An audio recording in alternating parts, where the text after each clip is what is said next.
Jay Crawford, Adam the Bull, Garrett Bush, Tyvis Powell, Jason Lloyd. Plus, ba-da-da-da-da, you're loving him, Mikey McNuggets. And so many big names, it would take me hours to say all of their names.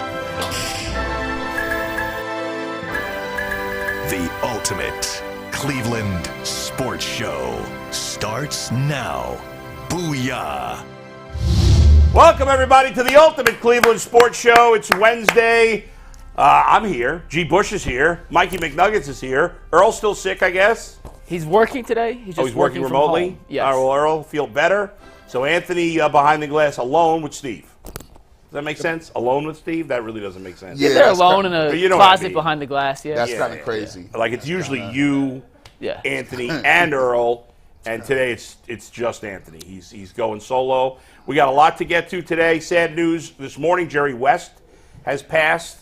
Obviously, basketball legend. We've lost two members of NBA royalty in the last week between Bill Walton and Jerry West. Yeah, man. You know, it'd be crazy. Like, usually you don't ever think about that. Like, you know, when I was in my 30s, I used to never think about, like, oh, so-and-so died. Yeah. Like, now it kind of hits a little different. All the time. Because it's like, dang, bro, I kind of remember this dude. Or I remember him being, like, in the front office. I didn't watch him play or anything. But, like, as you get a little bit older, you be like, man, you definitely question your mortality a little bit. You start to realize. Yeah, no doubt. I wonder how many people in the younger generation think more of Jerry West from his portrayal in Winning Time than what he actually accomplished as a general manager, or part of basketball history and young lore. People, sure. Yeah, because I mean he was before like my time, well before my time, obviously. Yeah.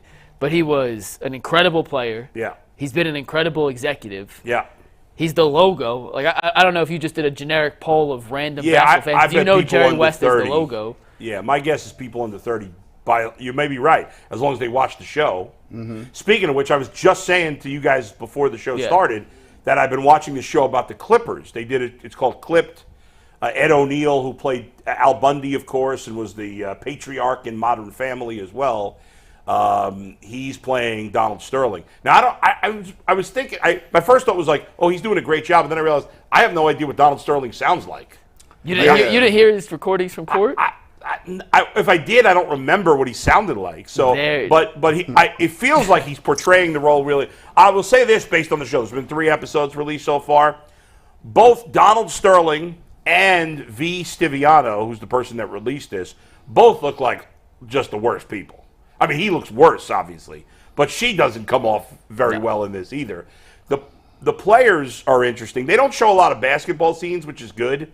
It's really about off the field. There is Lawrence Fishburne's playing Doc Rivers, which I know he doesn't look that much like him physically, but I think he's doing a great job. I love Lawrence Fishburne. Yeah. I feel like he hasn't had a big role in anything recently that I've seen. Although he was in all the was he in the John Wick movies? No. He was in the other one, Matrix. He's been in the Matrix. He was in Blackish. When did that come out? It's a TV show. Oh, that's a comedy. Yeah, I haven't seen it. Yeah. I don't watch anything on network TV. Anything. I'm trying to think. I wanted to say I do watch something on it, but I really don't. Yeah, I don't watch anything on network TV. HBO's not network, so no. No, that's it. By the way, House of Dragons. And The Boys comes out tomorrow on Amazon Prime, new season. That's right, new season of The House Boys, of Dragons is coming House of Dragons coming out. Yeah. There's also a new show. Well, we could go on and on about TV shows, but go ahead, Mike. You look very antsy right I do, because we've had tech issues the last 3 shows. Yeah, hopefully and we have an update. We have an update. Okay. So I want to speak to you guys Don't promise directly. You can't deliver. I just want to give them full transparency. So we obviously, our system has crashed Friday. It crashed Monday. It crashed Tuesday. There was no warning whatsoever. We apologize. In the moment, we apologize again for the interruption. We're off here for a couple of minutes each time. And we'll get back right on. But IT was down here. It happened yesterday while IT was standing right behind Steve watching everything unfold, so they got a better look at it. They spent a couple hours down here yesterday taking apart the entire computer and putting it back together. What they found out was one of the internal fans in the vMix computer wasn't working. The computer was overheating, and that's why it was immediately shutting down. So we got a new computer. We didn't get a new computer, but we have the fan has been retested, replugged. It's fixed. At least we are told it's fixed. So we have now diagnosed the issue. We have now diagnosed what the solution is. And we're going to keep our fingers crossed it doesn't happen again. And the time they spent fixing the computer yesterday results in us having a 2-hour seamless show today. All right, very good. So we appreciate your patience and just want to keep you guys informed on all these things because it affects us and it affects you too. And hopefully, if it happens again, we'll get a new computer. If I have a car one day or if I have a dealership and I need to make a recall, I'm definitely gonna have you do it. Like that was very sincere to the heart and everything. Well, listen, I do feel bad when it happens. Like I know people get frustrated, but no one gets more frustrated than me because we put all this work into putting a show together and it's out of my control. I don't like stuff that I can't control, and when the computer overheats. Me and Bull will be like, it's time to go. Yeah, you guys are like, all right, I'm out. I'm like, no, we're finishing. I don't have like an ice cube I can throw down there. We get pissed too because yesterday in particular we were in the middle of what I thought was a really great good conversation with Tyvis, and it kind of stalled our momentum there a little bit. We had to get it going again, but hopefully there'll be no problems today. So thanks everybody for joining us. One last thing, I got to do one of my shout outs. Your butcher? Before we get, not the butcher, to the kids on my Little League team that played yesterday, because let me tell you something. We were shorthanded yesterday. We only had 8 kids. I had 2 of my 4 best players were away on vacation. Uncommitted. And then Aaron, yesterday afternoon, he's like, I'm achy. I don't know if I can play today. I'm like, come on. Wait. I took his temperature at 101 temp. Damn. So he had a fever, so he couldn't play. So we were down to 8 kids, again, and 2 of our 4 best. Aaron's probably, our 5th or 6th best player, so he's right in the middle. He's been hitting like crazy lately. So we're missing half our top players. We were playing the only team in the league that had a better record than us. They had their best pitcher going.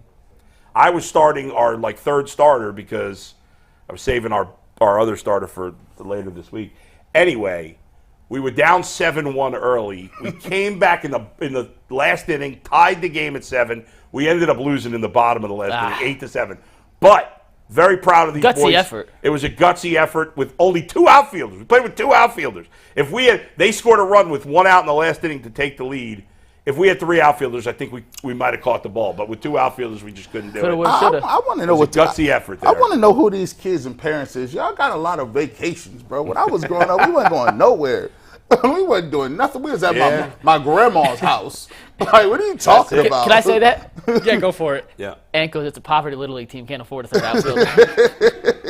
Yeah. Well played, Ant. I mean, we do live in Rocky River, so there's not a lot of poverty in Rocky River. But I couldn't afford more than 8 players yesterday. My I don't remember, was it my wife or my son, as I was leaving the house, said, can you guys, my wife said, can you get a substitute player? I'm like, no, it doesn't work that way. Call me in next time. I'll shave, see if I can pass as a Rocky River fifth grader. The best kid on the other team, I'll shout him out too. He's a nice kid. He's going to be on my fall league team. His name is Anthony Graziano. You can't recruit like that. He's on my fall league team. We already made the teams.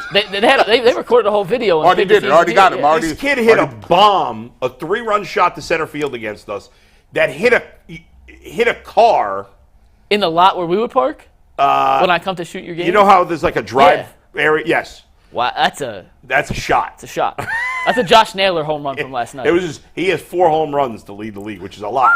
I don't think there's one other kid that's got 2, and then there's a few kids with 1. But Bull signed him to immediate NIL. We locked him in for that fall league contract. Name, image, and likeness. That pre-arbitration deal. Right, got him real cheap. Yeah. I think the kid's bigger than his dad. He's 12 years old.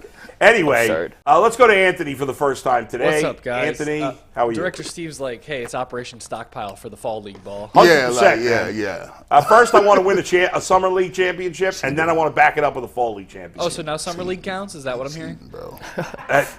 Touche. Hey, you on fire today. Ant's out. That's a good one. That's cold. Now, I'm so hyped up on ibuprofen right now. I don't know what's happening. Now, unlike basketball, our summer league is the top league.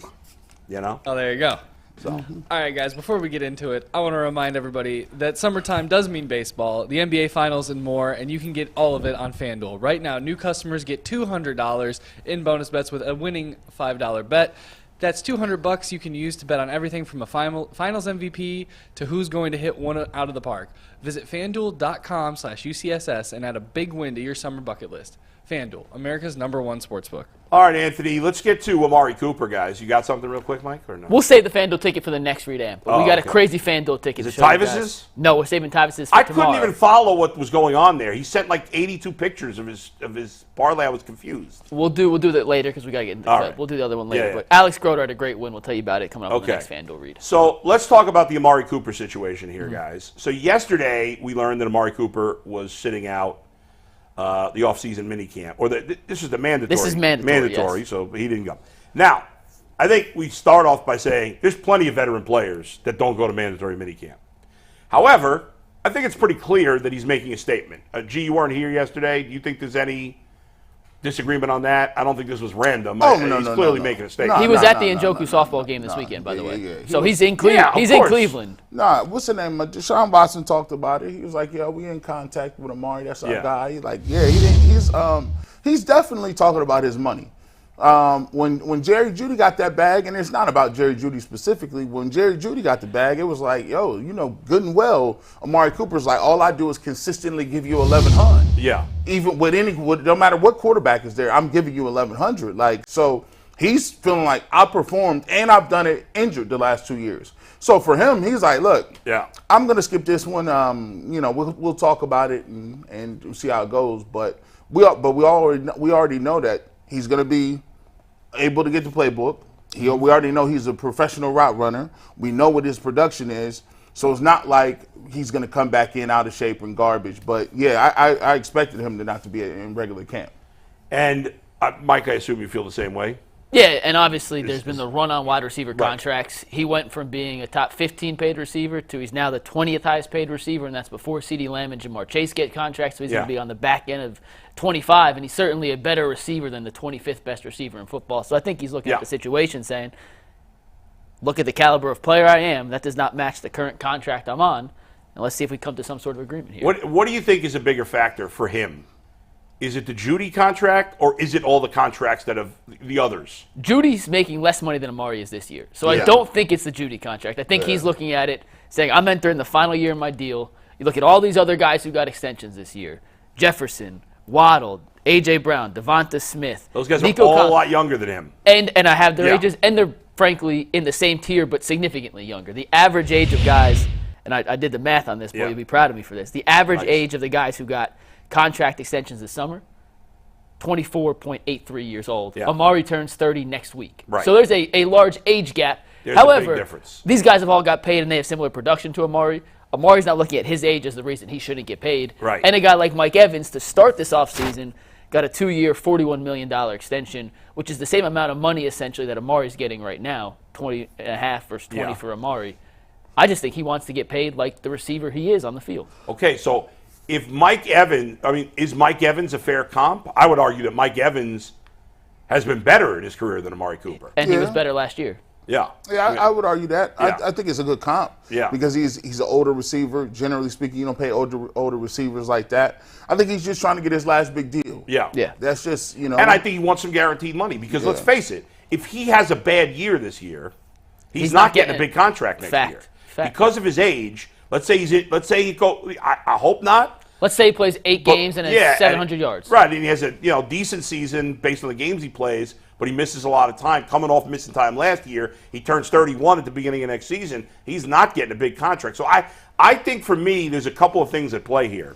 Number one, I do think the Jerry Jeudy contract is a big factor. Not the amount of money, but the fact that the Browns showed the Browns, not just Jerry Jeudy, but the Browns, and I haven't said this very often in the years I've been covering the Browns, the Browns have done a great job of locking up their players and satisfying their players in recent years. They've done a better job than most teams in the NFL at that.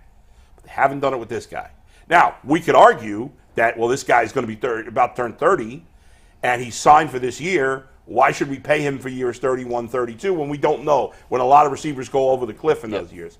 But as you said, every player thinks, I'm not going to go over the cliff just because A.J. Green went over the cliff or whatever. Julio Jones. Julio Jones doesn't mean I'm going to go over the cliff. So I think I was very productive last year. I was the best player. I'm the first player in the history of the franchise, the first wide receiver in the history of the franchise to have No, the first player ever in the history of the franchise to have back-to-back 1,000-yard seasons. In fact, Ozzie Newsome, who had 1,001 and 1,002, not back-to-back, is the only other player in the history of the franchise to have 2,000-yard seasons ever. And he did it with P.J. Walker. With bad quarterback play for the most part. DTR and Flacco. And, he had Deshaun Watson for a couple of games, but it wasn't like he was playing with a full deck of cards like that. And plus he going to look at it like this, man. Like, everybody... He may not even specifically look at a guy like Jerry Jeudy. He might look at it like Jack Conklin. Y'all gave him some money and didn't have to. And Njoku.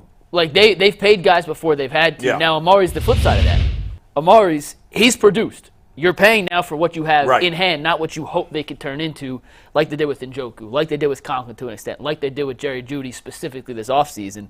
And when you look at all the guys who get paid, Amari Cooper has been just as productive as most of them. He's not on the Justin Jefferson level. Like, he's not on the CeeDee Lamb level in terms of production.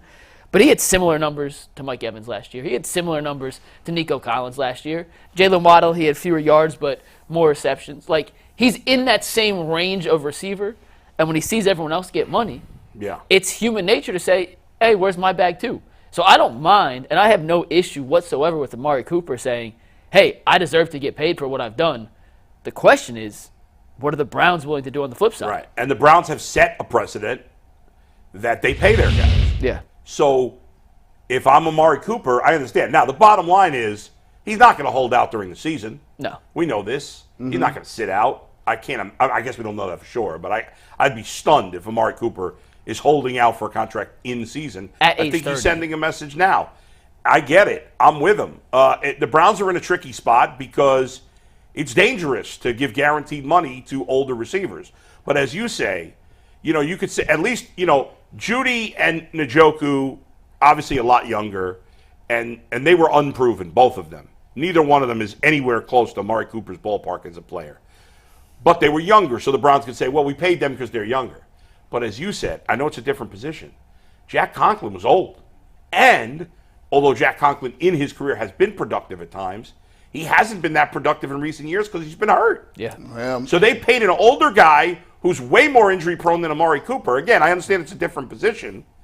But still, that was a big risk with Conklin, and they took it.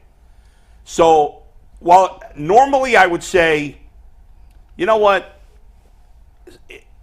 Screw him. Let him play on it, and if he's pissed, he's pissed.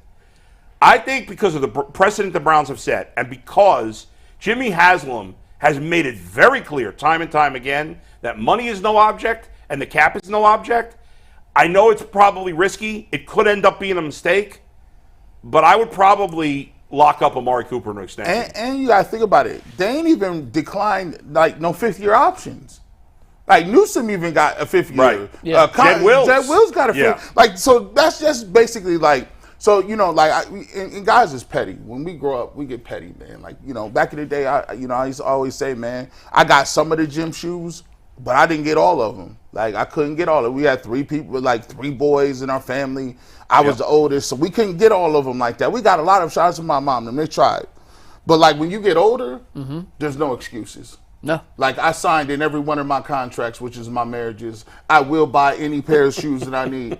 Tyvis got them, I'm getting them. If Earl thought about getting them, I'm getting them. You be just petty. Can you imagine? That's just about gym shoes and dumb stuff, like video games. Can you imagine if you really sitting there, you I'm the 25th highest paid receiver. I got the all-time leading. I'm the leading receiver in yards in a game. I put up these numbers last year, where all these other people who got contracts was not playing, not healthy. And I got 2 points on this. Right now, as of today, it's June 12th, right? He's negotiating against and in the same realm of guys like Mike Evans.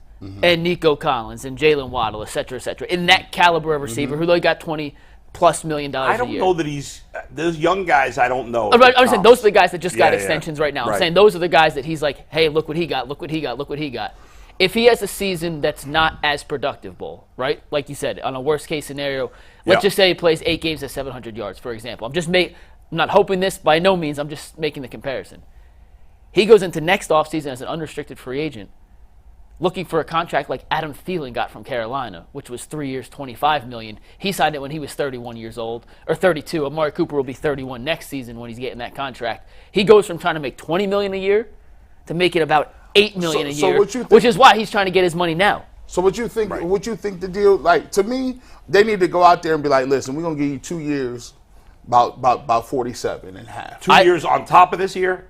Like for 2 more years? No, Or we'll like void. including this year? We'll void that. See, that's the smart move. Yeah. That's what I would do. Instead of, what I would do is offer him a raise for this season, offer him a guaranteed contract for next season, and then offer him a 3rd year that you can get out of. Yep. So But you got to give him more money in those years. 47 and a So half. because he probably wants 2 years on top of this. Yes, But he if do. you pay him enough this year and next year, you probably get him to sign without locking the 3rd year. I up. was on the same wavelength, Bo. So he's making about $20 million this year. Yeah. His cap hits 24, but he's making about 20.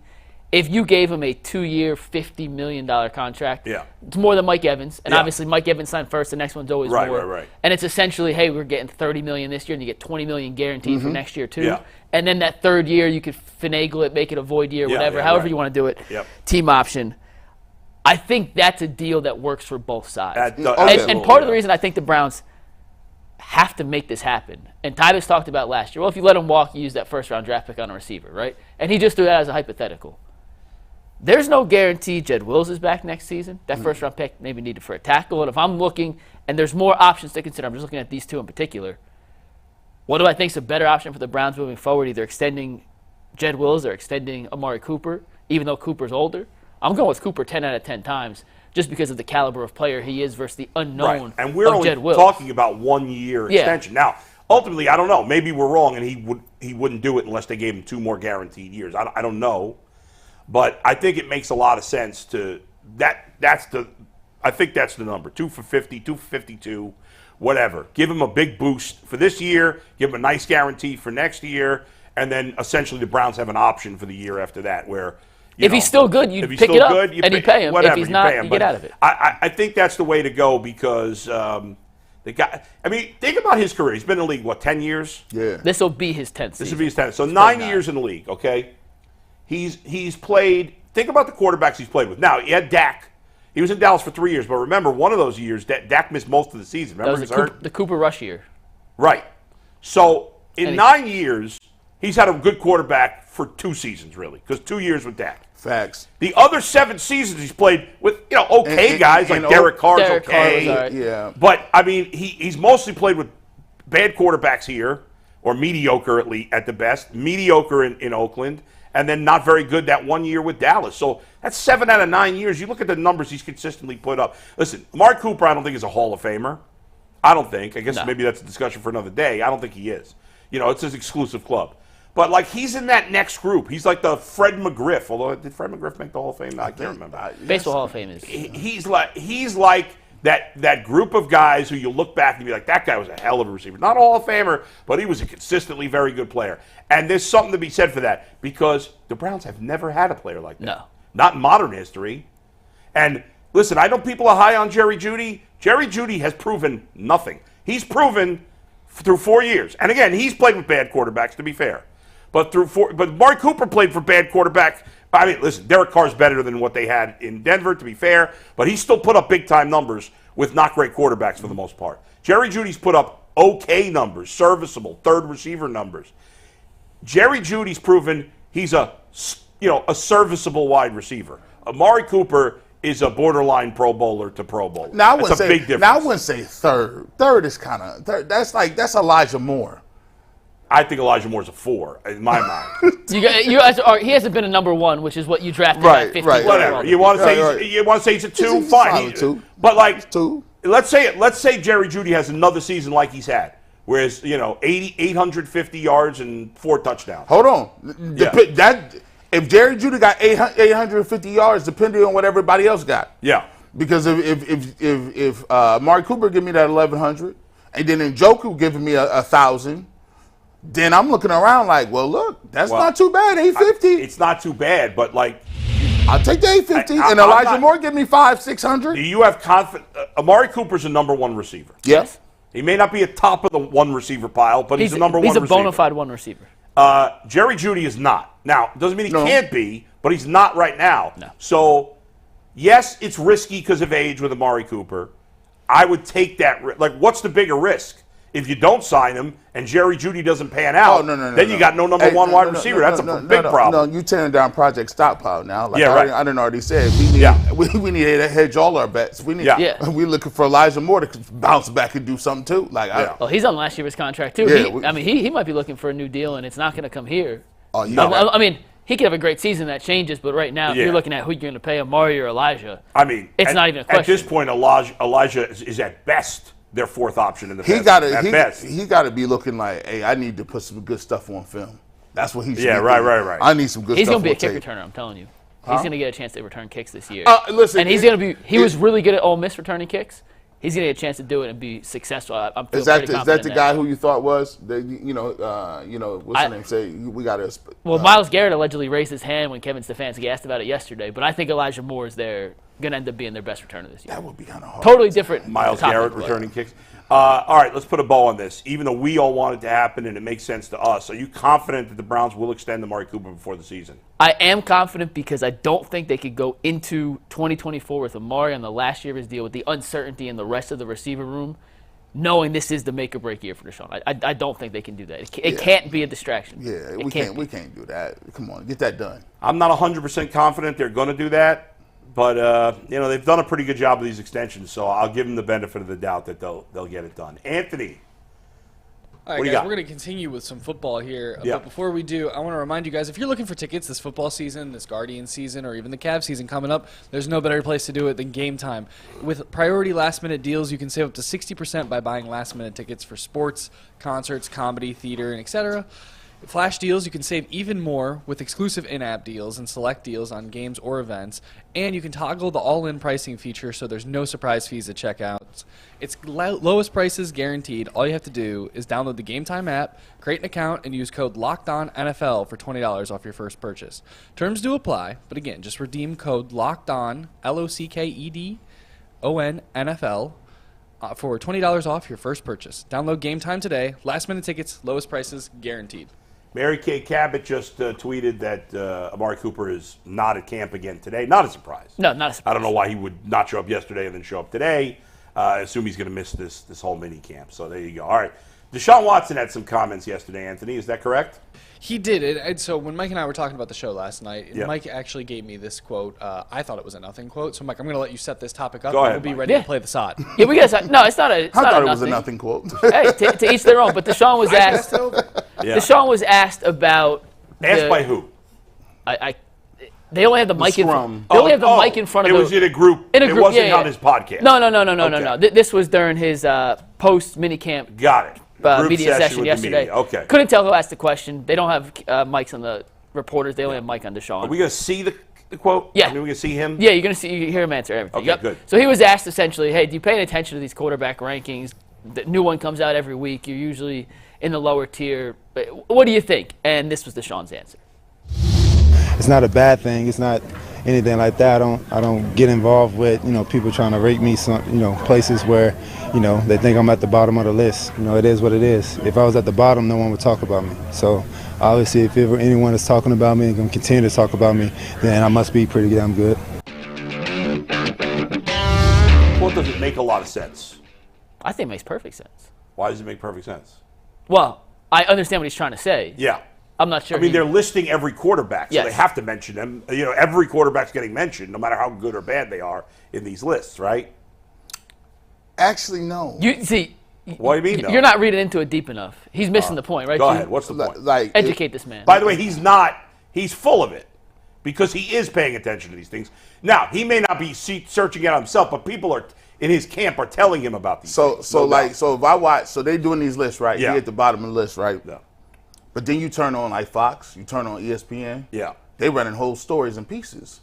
They don't run whole stories and pieces about Baker.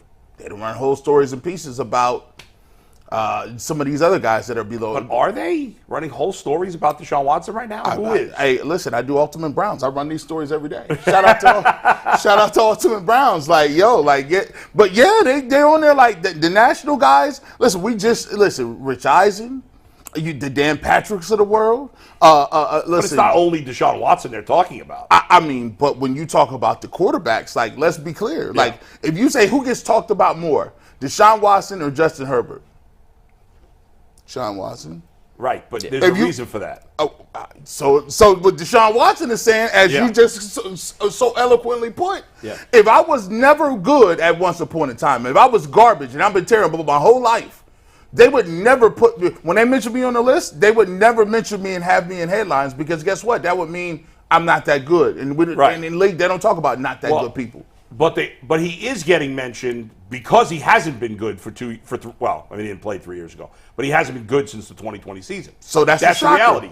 And yes, if he was never good, he wouldn't get talked about at all. Yes. If he had never been good, he wouldn't be a starter anymore. But the reason Deshaun Watson, and I'll be honest, I have stopped watching shows like First Take, and I'm just not paying any attention to those shows anymore. Hey, at least you ain't missing much. Yeah. Go ahead. I would say that my guess is the quarterbacks that you're less sure about what they're going to do on the field are the ones getting talked about. Because you know who else is getting talked about a lot? Aaron Rodgers. Yeah. We're not sure what he's going to do on the field. Yeah. He was great. Yeah. He's 40. He's coming off an Achilles tear. He gets himself involved in all these off-the-field distractions. Yeah. And so he's getting talked about a lot. And in fairness, and I'm going to come back to make a Watson point, it's not a fun debate. Hey, is Mahomes going to be good, or is he going to be really good this year? Is he going to be really good? What am I supposed to say about Justin Herbert? We know he's a talented player. Yeah. The team hasn't been that good with him. He's been a disappointment from a team perspective. They got a new coach. I think there's more most of the quarterbacks, you have a sense of where they are on the field, like how good they are. Obviously, there's some variety within that. But with guys like Aaron Rodgers and Deshaun Watson, they may be the only two guys, at least that I'm thinking off the top of my head, where their play could be here and it could be here. Tua's an extent. Maybe Tua, but not to the extreme of these two guys. The reason that quote wasn't a nothing to me, and I agree with what both you guys just said. Yeah. We could talk about Deshaun, what I could say about Deshaun, what G could say about Deshaun, what you could say about Deshaun, what Colin Coward. None of that matters besides what Deshaun thinks of himself and how Deshaun views himself in the light of stacking up with other quarterbacks. And over this offseason, and listening to his podcast, and Bo, I know you don't necessarily listen, but hearing him talk about his game and his expectations for himself and what he knows he needs to do this season, and hearing him come out and just saying, hey, I know I'm good, that's why they're talking about me, and just hearing him put that in there, I'm getting the sense that, and maybe this is blind optimism too, I am fully aware maybe this is blind optimism, I'm getting the sense that maybe he's feeling more confident in himself as he continues to progress through his rehab sessions. He threw 7-on-7s yesterday for the first time, as he gets himself ready for the season. And for your quarterback, and there's levels of confident to cocky to over, and there's a whole spectrum here. And I'm not saying Deshaun is at on any point, I have no idea where he's at yet. But if your quarterback's shy and timid, I don't think it ever truly works out to the level was he shy and timid last year in the preseason? I do think he kind of was. And really? maybe not as shy and timid as, like, it'll never work out shy and timid, but he just feels more confident in himself. And hearing him say that and being comfortable enough in front of the Cleveland media now to kind of say, hey, I know I'm good and I don't care what they think, because maybe I am looking too far into that, G, and tell if wrong, but I get the sense that he feels more confident in himself as he continues to rehab and progress getting towards the season. And that's really the first step in him getting his mentals back to where it needs to be the quarterback we know he can be, because we saw it in Houston. You agree with that? Oh, of course. Listen, I listen, he must have been looking at my notes before we got into the building. Like, it's crazy. Like, the same thing. Like, I'm going to give you an analogy. Y'all might get it. Y'all might not understand it. Like, to me, it feels like Deshaun Watson has seen himself throw the football, and he's comfortable right now. He feels like he is, like, starting to see some of his old self, and he's starting to throw the football, and he's starting to feel good. And it's just like back in the day. Like, if you look at if you're a little bit older and you see yourself like in college, right? And you be like, man, I miss those days. Look at those jeans. I used to be able to fit in those skinny jeans. And then you can't do it no more. You go back to your closet, you be like, what the hell happened? I wasn't wearing old man white sneakers. You did not have them more. No. He had a mustache. Listen, you was moving. Like, I seen you. You was bona fide cool. Like, I'm like, dang, where's that? That's pushing it. I appreciate it. But when you, like, if you go on a little journey and you do a makeover and something happens, best thing in the world, like, if you, like, you can see people who have it. Like, the first thing that happens if they got a divorce, they immediately lose a bunch of weight, and you be like, what the heck happened to you? What happened? You got to make yourself over. You're motivated.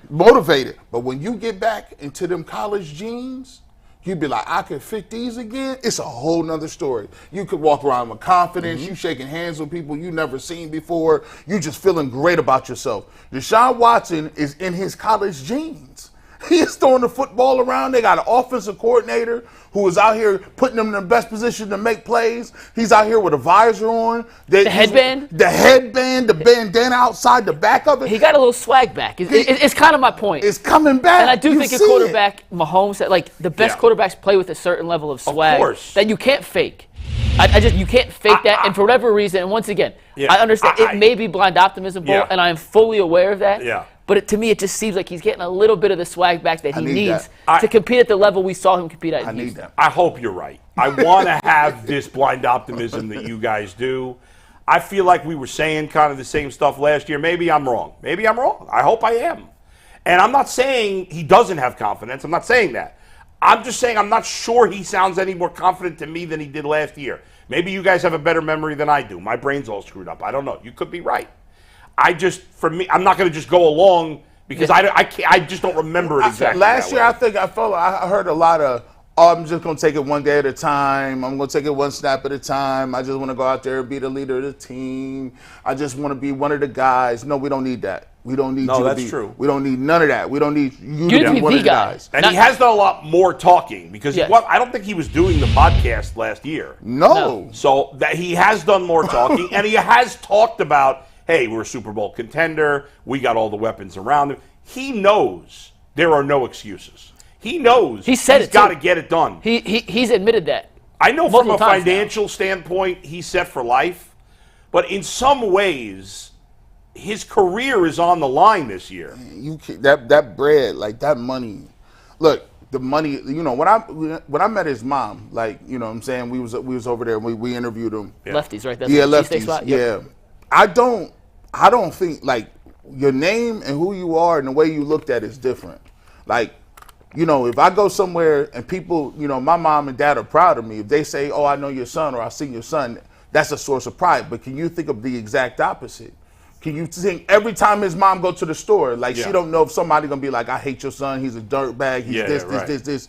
Like, that money don't be meaning nothing. Like, your reputation after a certain amount of time, your reputation is all you got at the end of the day. Like, you know what I'm saying? You can live with that money. Like, I'm sure there's a lot of people out there that see stars, I'm not going to say no names, that got a lot of money, but they ain't never going to do nothing again because of what they've been out here doing. So that don't count. Like, he needs to get to a point where he feels good about putting his craft first and getting back into the mix of saying, let me rehabilitate not only my game, but my image. And to do that, I think he has to play. I think he has to have that irrational confidence to a certain extent. Everybody, even at this level, like if you want to do anything, like at a high level, especially art, podcasting, you want to be a host, you want to be a basketball player, you got to have irrational confidence. Like, yo, I'm the best to do it. And to G's point, and I'm going to tie this back to something that G does better than anyone else, but we're nominated for 2 Emmys. We got the Emmys coming up in 2 weeks. G has hired a photographer to shoot him the whole night. It's Rashad. Rashad's coming. He's bringing his whole. I love it. He's bringing mom, dad. Is Rosie coming? Of course he is. So he's bringing the whole family to the Emmys. He's got his own photographer. Is G the only on-air person representing us? I should think so. I mean, we're all on air, but you know what I mean. G is the only panelist there. Yeah. And then I'll be there, Ann will be there, Earl and Steve will be there. Good. So we'll be. But he's bringing a photographer. You know why? Because G is confident that he thinks we're going to win. And I hope G's right. And guess what? If he's right, that's the kind of swag you need to walk in there to make a statement. And I know it's apples to, like, cucumbers. It is not the same, but you got to live in it. My point is the same, where if you have that, it's not a rational confidence, but if you have that swag and the confidence, you go about the way you do things differently. And once again, I'll go back and I'll listen to some quotes from last year. I think from listening to him, and you're right, it's way more this season. Between the podcast, the media availability, he was just at the golf course. Like, he's spoken more this year than he did at all last season to this point. He just seems to be in a better mental place. And that is, at least in my mind, the first step that is necessary, a mandatory first step to getting him back to the quarterback the Browns thought they were trading for. Agreed. And if he doesn't have that confidence, that swag, then he's not going to have success. Having it on some level, doesn't guarantee that he will have success. Totally but if he agree. doesn't have it, yes, he's not going to have success. You got to believe in yourself. In terms of, you talk about, like, does the money matter? That's an individual thing, right? Yeah. Deshaun Watson and most NFL quarterbacks have made enough money that they're only going to still be great if they have that self-motivation. Yeah. Right? And most of those players, to get to the point where they made that money, they played well enough, and they had to have that motivation initially. Because no matter how Ryan Leaf was a very talented quarterback, right? Jamarcus Russell was a very talented quarterback. Those guys had issues, obviously, but they didn't have the passion to drive that guys who have had at least some success did, because they should have been talented enough to be great players, or at least good players in the NFL, and they weren't. And Deshaun Watson has been. So that motivation, we know he had it. If he still has it, yeah. Like, for the rest of us that don't make that kind of money, we may always have that money motivation.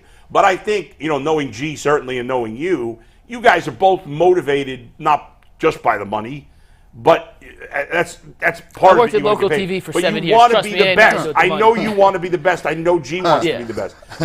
I feel the same way. I am cocky about it. If you ask me who's the best sports talk host in Cleveland, I'm going to say me. I'm not going to equivocate and I'll be self-deprecating in other ways, but I'm not going to say anybody's better than me. I think I'm the best play-by-play man in America, and I don't even do play-by-play. That's okay? Crazy. That's how confident I am. That's crazy. But you have, and it's a different kind of, have that. It's a different kind of swag. You rock your dad's shoes and have the exuded confidence I don't that you're care. the best play-by-play. That's right. Deshaun does it by the visor and the bandana and saying stuff like that. So it's, and that is the first step. Yes. Now it's not the only step, that's but it's the first translate step to on-the-field success. Somebody said it like, it's not like, this is the thing that people, when you shape it and you look at it. Deshaun Watson was universally recognized as the second best quarterback, young quarterback, behind Patrick Mahomes. Sure. Now, for you to be it's like one of them things, it's like, bro, you ever knew somebody that was the man in high school? They had all the girls, they was the coolest dude out, and then you see them, and you be at Walmart, and you don't recognize them, they call you, be like, hey, yo, what's up, D-Bush? You be like, who is this? The 10-year reunion. Right. It's the 10-year reunion test. I'm like, man, this dude is bigger than me. Who is this? They're like, listen, it's Sam. I'm like, man, Sam used to be the man, not no more. Like, if you're Deshaun Watson, at some point, you look at Patrick Mahomes and all the Super Bowls and all the accolades and the $500 million, and you be like, man, I used to be right there. And it's not just Mahomes; it's Lamar. Right. It's the other. A lot of guys have passed. That's what I'm saying. Yeah. Right. It's the other. It's the Burrow who wasn't there. Like dudes. It's the newer guys. He's been passed on the track by a lot of guys. Lapped, but there's still time to catch up in the race. Exactly, and that's the most important part. There's still time. I like that. Good job by you. There you go. It's a good conversation. See, there you go. This turned from a nothing burger to 20 minutes of great content. Well, and by the way, my bad.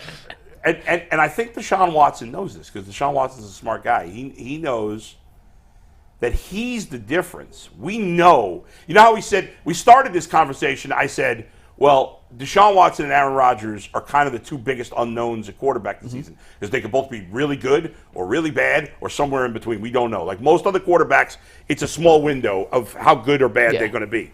Whereas those two guys, you don't know what to expect.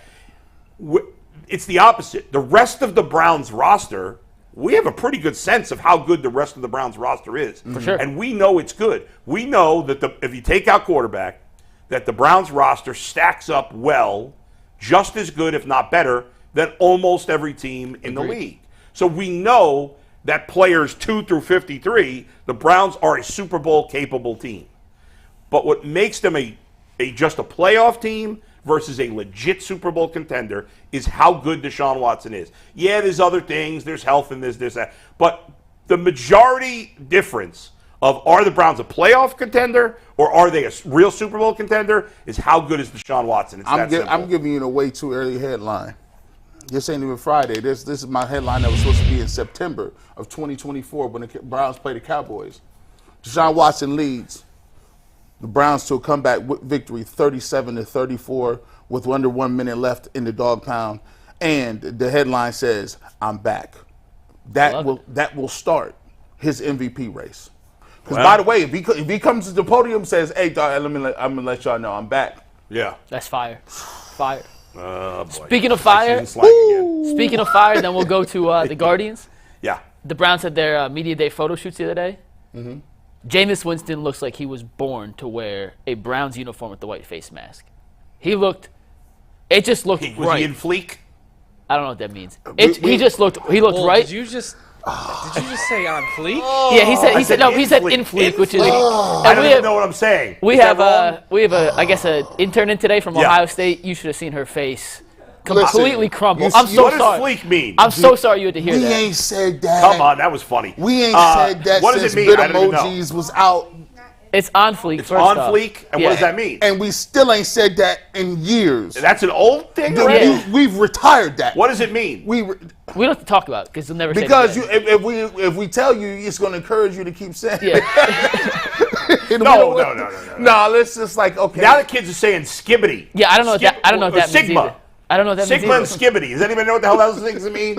The kids on my little league team, that's a whole skibbity. I don't know nothing about no Sigma. Bo went from in fleek to skibbity. Like, you got to find that lead. You got to find the mid-range, the strike zone. UCSS is somewhere between in fleek and skibbity. On fleek was like, yo, that was lit. That was okay, so I used it properly. Well, I said in instead of on. Big difference. But had I said on, it would actually have been used properly in that situation. Yes. Look, you see the excitement in his eyes. I told you that he's going to try to bring that back. I was talking to Jameis's people the other day. Excuse me? Fancy schmancy guy. Well, no, remember we were trying to get Coach Otis on, and then we had the tech issues. He's going to come on next week. We're just finalizing today. The coach, not Jameis. His personal workout trainer that makes him run through the crazy workout shows. I remember. And then we're going to get Coach on. And then crazy things that he does. Yeah, then we'll hopefully get Jameis on after. But I was talking to them last night. We're working on a day for next week. Oh. All right.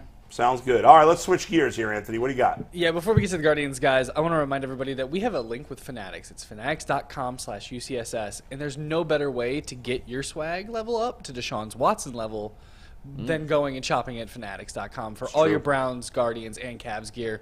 Use the link. It's in the description of the live video, and it's in the description of every video we post. So check it out. That site slaps. I was gonna say, both should say if you want to be on fleek like Deshaun, you could go to Fanatics. Bad job. I apologize. I apologize to all the brothers and sisters out here who think I co-signed this move. I didn't co-sign. I didn't co-sign. No, don't look at me. I did not co-sign. I'm not offering cover. Co-sign? I'm not offering cover for this. No. You leave me hanging out here. He's a bull in a china shop. He's going crazy today. That's just terrible. It was all him. All right, let's talk about the Guardians. Last night, they moved to a season-high 21 games over 500 with a 5-3 victory over the Cincinnati Reds. Yeah. Guardians have dominated the Reds in the cross-state rivalry. Royals lost the Yankees. I know we don't like to root for the Yankees, but the Yankees have been helping the Guardians out lately. They swept the Twins in a 3-game series. Now they've beaten Kansas City 2 in a row, and they play again tonight. So the Royals are 5.5 back. Remember, they had cut it down, I think, to 2 or 2.5. I think it was 2.5. And now it's 5.5. Minnesota also loses, by the way, in that game. Our old buddy Cal Quantrill, 6 shutout innings. He's got a 3.30 ERA pitching for the Rockies. Wow. I can't remember who the Guardians got in that deal. And I thought it was a nothing burger, as Anthony would say at the time. But that was actually been a great trade for Colorado. 3.30 ERA on the season. His ERA is under 3 in his last 41 innings. That's got to be a guy on the Guardians' radar to get back because he has done a nice job eating innings. As I said, 6 shutout innings yesterday against a decent Minnesota team. He's pitched well. But the bottom line is both those teams lost. The Guardians win again. And 21 games over 500. Incredible. 4th best record in baseball. 5.5 game lead in the division. After they dropped 2 in a row, they've now won 3 in a row. It's time to start talking about these dudes and 100+ victories. Oh yeah, they like one. Listen, they might be deep in the hundreds, right? Because they're 21 games over 500. Once again, timely hitting. It just seems like it's weird. It's weird. It looks like they get exactly what they need. Like when you want to write them off, you be like, the pitching ain't good enough. You get guys like Lively. They had a little couple errors on the base paths, so throwing errors. And then you get guys, like Freeman that just want to go full King Griffey Jr. He just, and then, Naylor, when he was struggling, he was like, man, Naylor's been, and then all of a sudden Naylor's hitting the ball. He had he smoked a monster shot. He smoked that. Yeah. He hit that so hard. I think a fan got hit in the face on this one. Look at that was a big run too. Yeah, he got smoked. The guy fell backwards. Yeah. He almost. That was a big run because it was 3-2 at the time. Yeah. Increased the lead. And kudos to us real quick because we jinxed Josh Naylor a month and a half ago when we said, as he surpassed Jose as the best hitter in this lineup, then he goes on this massive slump. Yesterday we talked about, should we be concerned about the slump? Bo, you correctly said he's about to break out. He comes up with a 2 RBI game, the home run, the single. I mean, he played great. I know he had the error at first base, but from an offensive standpoint, that wasn't a terrible he was terrific. Error, but, he had 3 hits, he had 3 ribbies. He has 20 RBIs in his last 31 games, even though he's hitting $150 at that time, which is insane. I mean, that's a pace of over 100 ribbies for a guy batting $150. I said yesterday I thought he's about to get hot. Part of the reason was his exit velocity for the past week has been really high. And for those who don't know, that's the miles per hour of the ball going off his bat. That is when a guy's got a high exit velocity, means he's hitting the ball well. And if he's batting $150 and hitting the ball well, it means he's been unlucky. Speaking of who hitting the ball well, we might as well rename this guy, man. Ichiro Kwan is out here. He's a monster. Tony Gwynn, this Wade dude, Boggs, Ichiro Kwan is this guy's out here getting 2-3. He came off the DL and came back. This is an incredible stat. Yeah. Steve, take this full real quick. This is an incredible stat. Bull, if you want to read it, because I don't have my glasses on. But Steven Kwan this year, he's only got 7 0-hit games. He has more 2 and 3 hit games. Obviously 1, but more 2 and 3 hit games than 0-hit games. I wouldn't be surprised if he's the only player in baseball with that stat. So he's hitting 380 this season. Yeah, now he doesn't qualify for the batting title yet. I know, but he's hitting 380. But he'll get there if he stays healthy. No player in baseball. So Kwan 380. Yeah. No player in baseball with 150 at bats is hitting 330. Probably the next highest is Luis Ariz. At 327. Yeah. He is literally 53 points in batting average, better than anyone else in baseball. His OPS is over 1,000. No, it's just shy. Sorry. I meant to say just shy of 1,000. To have an OPS of almost 1,000 when you don't hit home runs. I mean, he's got like 3 homers or 4. 3 or 4, yeah. How old is he? It's crazy. He's 25 maybe. I want to throw this out there. Jason told us, you don't have to do it again. Jason talked about the fact that they missed their chance to sign him long term. We don't have to get mad again. This dude, I don't know if he can get 3,000 hits. That's a lot of hits. That's going to be really tough. I mean, he might get 2,500. If he stays healthy for a long time, I mean, because he could play. Like, think about it. His game is like he's not a big dude. His body doesn't look like it's going to break down. He's getting 3-4 hits a game. To me, this is a dude. I'm gonna be honest with you. He's gonna be a fan favorite. Oh, he is. I mean, first of all, he's an extremely likable person. He could show up at the gym and you wouldn't maybe even notice him because he looks like a regular person. I've seen him in public multiple times, and most people have no idea. Of course, because he's not big. No, he looks like me. Baseball players, unless you're Aaron Judge or a couple of guys, you can blend in as a baseball player. And Steven Kwan looks like kind of like a kid. I hate doing this. Yeah. When is he under contract till? I think he's got probably 4 more years. Okay, good job. Good job. 4. At least 3. I can't remember now. If it's 4, I feel good about that. Yeah. If it's 4, I feel good about that. No player has hit 400 in forever, not in our lifetime. He probably won't hit 400. I mean, hitting 400 is just insane. But the fact that he's hitting 380 is crazy. That's stupid. Not a lot of guys have even been hitting 380 this late in the season. It's not that. Now there have been. Luis Ariz did last year. George Brett I think did it. I think Tony Gwynn finished the season hitting 390. 390. Rod Carew probably. There was something about Kwan's first. There was a second at bat yesterday. When he hit it down third base line. Yeah, second at bat. Well, can we show that one because I wanted to bring that up too. Yeah. Well, let me make the point and then you can show it again. That was a 10-pitch at bat. Yeah. The count was 1-2. It wasn't a full count. See a bunch of ball. Right. He fouled off pitch after pitch after pitch after pitch. A 1-2 count on the 10th pitch of the at bat is absurd. Yeah. And to see that pitch and the way he not angled the bat, but the way he fights it off to throw it down the left field line, like it's an incredible piece of hitting. Yeah. And he does it almost on a nightly basis, and I feel like we're almost taking it for granted. But it is such an art that he has mastered. And I mean that in the serious term.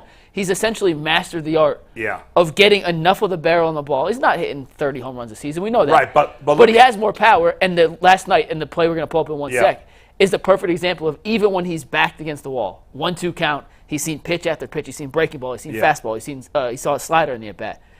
To get his wrist around, to just get enough of the barrel to send that down the third baseline, incredible. And it was more than that, because can we show that play? Can we do it full or no? Yeah, we'll take it full here. So I can see it a bit better. So what is so impressive, everything you said is correct, Mike. What's so impressive to me about what Kwan does here is look, he waits. It's so hard to wait as long as he does to put the bat on the ball. It's hard to notice because it's so slight, but he waits. He lets the ball get into him, and he hits it with authority. Look one more time. Look how close the third baseman is to the bag. He's not playing way off the bag.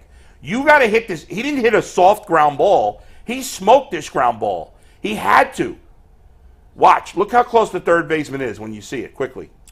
He's right there. The exit velo was like 99.5 or something like that. To hit it, for a lefty, to hit the ball down the third base line with authority on a 2-strike pitch. And it's letter high. And it's letter high. Good call.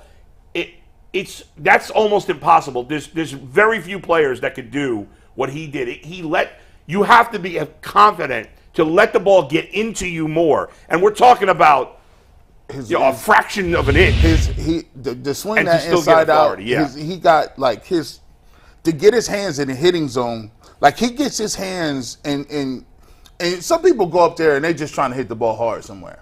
Mm-hmm. He goes up there with a plan. Like, listen, I'm gonna see what the third baseman do. I'm gonna slap it by him. Like to be able to go inside out on pitches, to be able to pull when you want, to hit soft line. Like you know, Bull. Like you start to get to a point. Like I kind of compare it to like hitting infield. Like once you practice baseball and when you're doing practicing and you're hitting fly balls, you get pretty good at hitting where you want to hit, right? Yeah. But for him to be able to do that, like just in the game, the game is ridiculous, man. That's just crazy. I have a whole myriad of Stephen Kwan topics. If he has another good game tonight, we're going to break out a couple of them tomorrow, Bull. Yeah. But 380 is absurd. And to your point about knowing where the ball is going to go, on the flip side, from a defensive standpoint, it's hard to believe Tyler Freeman's been playing center field for like that's crazy. 4 months now. By the way, one last thing before we move on to Freeman.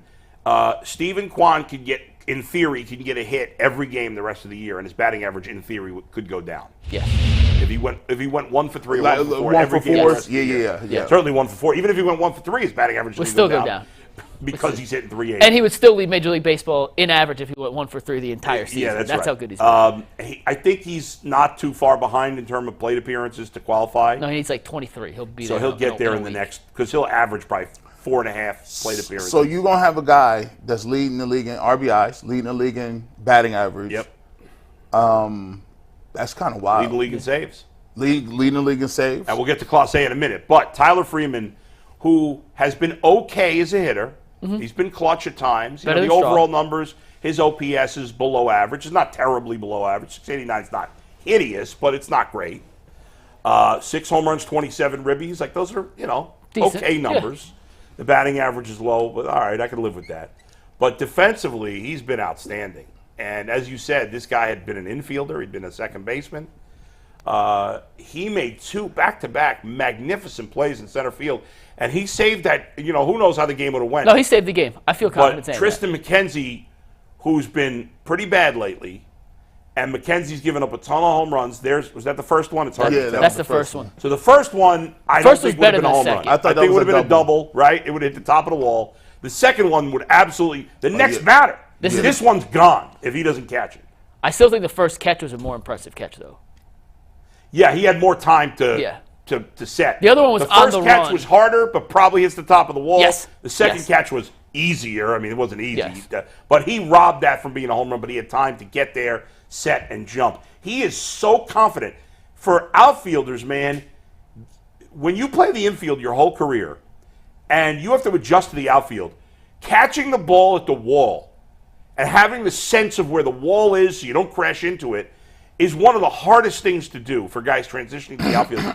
And you would never know he was an infielder if you just started watching the Guardians for the first time ever this year and you didn't know anything about Tyler Freeman, and I said to you, this guy was an infielder in the minors. You would never have believed it. And I think the biggest tell of that, and Steve, take it again and put it full. He doesn't take a false step. Like, as soon as he hears the crack in the bat, especially in the first one, you can see it because there's no time to set up. This is the final catch. When it replays again, you'll see it from the get-go. Yeah. But he is, as soon as the ball is hit, tracking it down in a way that you see Amari Cooper do on a deep ball or any of the great receivers.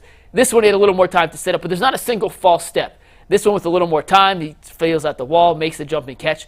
But the first one, on the move, to time it up like that, whether it's a home run, a double, whatever, it's a hard-hit ball that's going to spell trouble for the Guardians. To be able to make that play in motion, he covers 70, 80 feet here. Seriously, guys, like that, Great American Ballpark is no small ballpark. Just an incredible play. And I can't believe he's only been doing it for a couple months. If you want to talk about, like, feats, like, so I played 3 sports in high school. And yeah, it's kind of hard, shooting. Like, if you ain't been shooting 3-pointers, or it's kind of hard if you got to tackle somebody. But when you talk about baseball, like, the fact that you got to get a jump on the ball from the sound of the bat and you don't know where it's at, especially balls in the gap, especially so much field the cover when you're center field, it's crazy. And if you want to talk about like one of the most underrated, hardest skills. Like, I would say, like, returning a serve that's 100 miles an hour. Like, that's crazy. But, like, if you put average people in the outfield and hit them fly balls. That's incredible. Like, I don't think average people catch fly balls at all. I don't think average people realize how hard that is. Yeah. Like, just judging where the ball, like, and these guys do it routinely. But the 2 hardest things for an outfielder, and center field is the hardest, because you're involved in every play to some degree in the outfield, right? Not to mention backing up the middle infielders. But the 2 hardest things are, 1, the wall, which we talked about, but 2 is getting that jump. And if you get a false jump, let's say Tyler Freeman on that first play takes a step in for a second, he's not getting there. Yeah. You make 1 false step, and you're done. That's my point. And especially if it's hit like a line drive. Like, if it's a pop-up, you have to. There's no time on a play like that where it's, the launch angle is not 30 degrees and it's hit with exit velo like that. The spin on the ball, too. And you're playing to win. I played baseball in high school. Wasn't anything special by any means, but, like, I played center field. I tried playing softball now, and even just trying to get the step back of, I could track that anything in high school. Now it's like, it's ring around the rosy. I have no idea where it's going. And I eventually get to it because I'm fast, but, like, it's night and day compared to what it was. And for this guy to go through the entire minor league system, I'm guessing the majority of his baseball career as an infielder. And, I'm sure he takes outfield reps every once in a while. But to be able to make that transition so seamlessly talks to his defensive talent, not just as a infield, but as his overall baseball player. And it shows you that people work on their game. Like, no doubt. Like, these guys, like, one of the things that, when we threw out the first pitch, one of the things that I thought was cool was when you go down and you see, like, and you watch them take infield practice, they have, like, coaches. They got third base coaches and shortstop. So those guys are down there coaching them as they're taking ground balls. No doubt. So these dudes is putting in a lot of work in the offseason to be able to say, all right, let me be able to, catch ground balls that's hitting in the hole, or can I be able to judge a fly ball that's on a rope in the outfield. So they put work in a lot of different places. They make it look easy. But we know it's not. It's extremely hard. I think the problem a lot, and with the Little League kids, this is one of the things I always got to teach right away, is kids, they run after a fly ball with their glove in the air, which you're not supposed to do. I always tell them, run to the ball, and then get your glove up. Because if you run with your glove, you're like bouncing around. Or you get infielders who usually want to put their glove like this. Right. It's a whole 3 years where you teach them, no, you're going to get hit in the face. You might put the glove right here. Yeah. And then you think about it, too. Like, if you're right-handed, you're catching the baseball with your left hand. Right. Think about that. Yeah. Like, people can't hit left-hand layups, let alone grab a ball in an outfield. It's a good point. You don't really think about you don't really think of it from that perspective. You think of Right, you're a lefty, and you throw it, so you got to throw it your left, so you got to catch with the other hand. Yeah. Well, So- on the flip side, if you're like I'm a lefty who hit righty, Yeah. and it was always backwards. I got laughed at in T-ball because I was hitting on the wrong side of the plate. Everyone was like, "Ha loser." I'm that way too. Yeah. I feel lefty, But- bat righty. In theory, you're pulling with your front hand when you hit. Yeah. As a lefty, my left hand was, my stronger arm. It actually makes sense from that standpoint. But it was on you. Ricky Henderson did that. My dad used to switch hit. That's really? such a crazy. And I can't wait for Jason's story on that. I just couldn't. I didn't. Like he would be like, "Yeah, this is how you do it," Yeah. and I'm like, "How is you doing that?" Like, no, like I feel like in feels that backwards. generation there were a lot more switch hitters than there are now. It's a dying breed. Jason's writing a story on it. He's Yeah. talked about it. There's not as multiple many. times. Yeah. Yeah. It has changed. Yeah, they. One other thing from last night's game, and then we're going to talk potential All-Stars for the Guardians. Emmanuel Clase had an interesting ninth inning, gives up a base hit to start the inning. There was fielder's indifference to let the runner get to second. And then he gave up a blue pit that scored a run. Then he hit, what's his name? The guy's last name is Dunn. They just called him up. I can't think of his first name. I want to say Adam Dunn, but it's not It's Adam not Dunn. Adam Dunn, and he got Blake rocked. Dunn. Blake Dunn, right. He got smoked like with a 100-mile fastball in the head. He stayed in the game. Shout out to them baseball helmets. NFL Damn. need to figure them out. Because that was 101. Ooh, I like jumped watching it. I was like, oh my God. I was nervous. I saw it this morning. I was like, Yeah. hope he's all right, and thank God he is. Do you guys want me to show it? I do have Yeah, on show it. backboard. Go ahead. For those who didn't see it. I thought he was out of here. Yeah. He's fine, so we feel comfortable showing. But Boom. yeah, that's You know what's so funny? I didn't. He threw that so fast. He didn't even have no time to get to move. no. It's like He looked out at Clase. You see that? Looks like a big dude, this guy. Oh, he definitely looks like he. I don't think he wants that smoke. Obviously, Clase didn't hit him on purpose. You don't want. you just. First of all, you never want to hit anybody in the head. Why would he hit him? Period. You don't want to put a runner Yeah. on. I just think it's one of them things like if you get hit, even on accident, you got one of those. Right. it's natural reaction. I get it. Adrenaline, I think right. we'd all be that. Yeah. thing. But look at this. I mean, ooh. If you've watched Clase lately too, when the batter's on the other side of the box, a lot of his fastballs go up high right. Yeah. Right where that guy's head is. And I don't know if he's losing control of it. I mean, when you throwing the ball that doggone fat, dang. Yeah, Sometimes you get away from you. He lost command on that pitch, no doubt. But man, if he had not had that helmet on, or if that got under the helmet somehow, he could kill somebody. Like that's Wow. that's wild. Like fortunately, he's okay. Yeah. Fortunately, Clase got the job done after that. I know he's given up a couple of runs here lately, but he hasn't blown a save. He did give up a home run the other day. I'm not worried. I know you mentioned you're a little concerned about just a big term. He's been used a ton. Same with the bullpen. Yeah. That's a concern. There's no doubt. Long term. He hasn't been. He was incredible in May. Unhittable in May. Walked one guy. No runs. 14 strikeouts. He's been a little more human. Yeah. But a little more human for Clase is still superhuman. Yeah. He's still the best closer in baseball, even when he's not at that peak level he was in May. But I just have a little concern over the course of a 162-game season when he's being used at the frequency he's being used at, that he may start to not blow a save, but just he's been a little less sharp than he had been earlier. I think it's going like once again. I'm like, look, they're gonna lose some games. He's gonna blow some saves. It's just what it is. Yeah. Like spending over 100 games. Yeah. But overall, he's been amazing. Yeah. lights out. It's funny. He's only on pace for 70 innings, maybe 75 innings, which nowadays is a decent amount for a closer. But It's not crazy. When I was a kid, the closers would pitch 100 innings or 110. Yeah, there was closing. Goose Gossage, Lee Smith, Bruce Sutter. Those guys would pitch 2 innings. The game has changed, obviously. Yeah, I mean, the Guardians, and I think, we know the Guardians are a smart organization from the front office down, but they do need to be careful with how much they're pitching these guys, and they're going to need to find, there's going to be some games along the way where they're going to have to say, hey, Clase can't close today. And you know what? They have so many guys pitching well in that bullpen. Hearns? They can get the job done with some of these other guys occasionally, whether it's Gaddis for sure. or Barlow or For sure. Tim Herron did a great job yesterday. Liked seeing him show the emotion when he got out of that inning when the Reds had cut it to 3-2.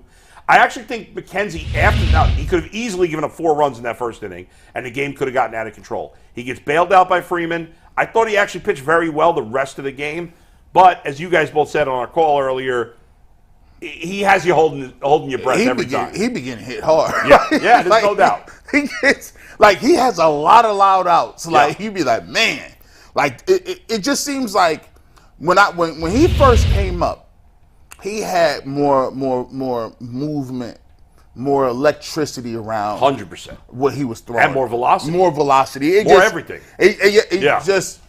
It just now seems like, to me, I think he's just trying to maintain, and he's never been a really. Sometimes when he's always, to me, he's always battled with command. So when you always battle with command and you don't, and you lose the velocity and electricity, then you're left with, like, can you pinpoint stuff? And that's not just, to me, that's not his game. Yeah. Yeah, I mean, when you look at the rotation right now, you're holding your breath quite often. I mean, Bibby's been good. Lively's been excellent, but you're kind of waiting for the other shoe to drop with him.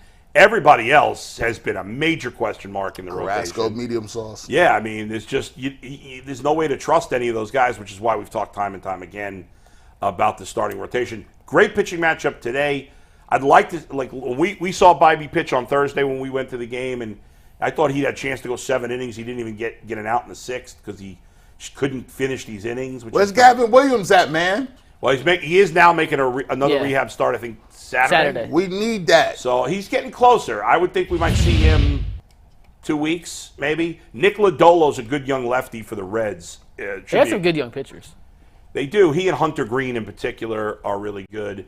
So it's a good pitching matchup today for the second and final game, and then the Guardians have another day off tomorrow. Oh, they just got before they go to Toronto. Mad days off. A little in-person scouting trip for Bo Bichette. Yeah, I think the Blue Jays They traded right now. Biggio this morning, though. What's that? They traded Kevin Biggio. They had already designated him for assignment, just, so he was already. Just saying. But that's not a we're breaking it down trade. That's a we've given up on Biggio trade. Just put it out there, Bull. Okay. All right, Anthony, we got another Guardians topic to get to, but that is something. Yeah, before we get into it, I want to remind everybody that summertime means baseball and the NBA Finals and more, and you can bet on all of it with FanDuel. Right now, new customers get $250 in bonus bets with any winning $5 bet. Excuse me, that's $200 with any winning $5 bet. And that's $200 you can bet with anything from the Finals MVP to who's going to hit one out of the park. All you guys have to do is visit FanDuel.com/UCSS and add a big winner to your summer bucket list. FanDuel, America's #1 sportsbook. And guys, we have a big winner today, too. Mike, you sent this ticket in.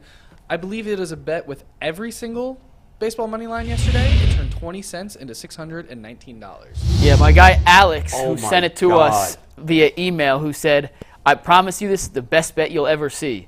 He bet the money line on all 12 games last night. He had a giant profit boost on FanDuel. He had the 50% profit boost. Okay. And that turned a 20-cent wager into $619.76. Wait, 12 games? It could have been all. Didn't everybody play yesterday? 1, 2, 3, 4, 5, maybe you only bet on 6, 12 7, games? 8, 9, 10, 11.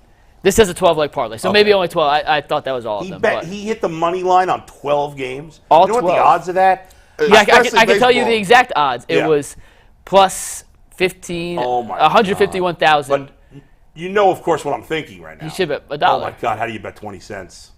20 cents? Maybe that's all he had. So you got to load your wallet. You got to load your account. You know, when you be taking them L's, you be having like $1 left. You be like, I'm gonna put this. But you know he's got to be going like, I mean, how much did he win? $600 on 20 cents bet? $620 on 20 cents. So if he would have bet even if he did a Tyvus $10 bet, it was $1. It's $1,800. Oh my God! So 1,800 times 10. No, that's a lie. If he bet $1, that'd be 3,000. So times 10 is 30. If he had bet $10, he would have won about 30 grand, right? Wild. But shout out to Alex. That's a great win, Alex. I guess we shouldn't. I mean, that's amazing. Tyvus had 3 wins yesterday, and I was like, nope, Tyvus, you're not the best one of the day. Alex, that belongs to you. How much did Tyvus win? Tyvus always bets $10. He won 3 different parlays yesterday. He's going to show us those tomorrow on the show, so I'm not going to spoil Tyvus. Listen, I had to stop FanDuel. You had to stop. Your wife stopped and shut it down? She was playing around, bro. She was tripping. She tried to, see, here's the thing. She tried to be like, hey, nah, you know, you going overboard. You know, she's an accountant. She's probably right. She was probably, but here's the thing. But then when I won, she was like, I need half that money. I said, no, hell no. That's not the way that works. What you talking about? You gave me grief. She was like, Caitlin Clark, when you money. I said, how did you know who Caitlin Clark? I did my research. I need half. No. That's funny. Speaking of bets, I think it's safe to say the Guardians have 2 locks right now to make the All-Star game. Sure. Not Naylor. Jose and Clase. Yeah. Those 2 are locks, right? Unquestionable locks. And I know, this next topic we got to get into is if the season ended today, who else besides those 2 would make the All-Star team? And, Bull, I put this into 3 categories. Okay. I have my locks, my should-be's, and my could-be's. Yeah. I'm going to run these down. You tell me if you agree, disagree, and if you need to add someone on the list, which list they fall into. So the locks, obviously, Jose and Clase, we don't have to talk about those. The should-be's start with Stephen Kwan.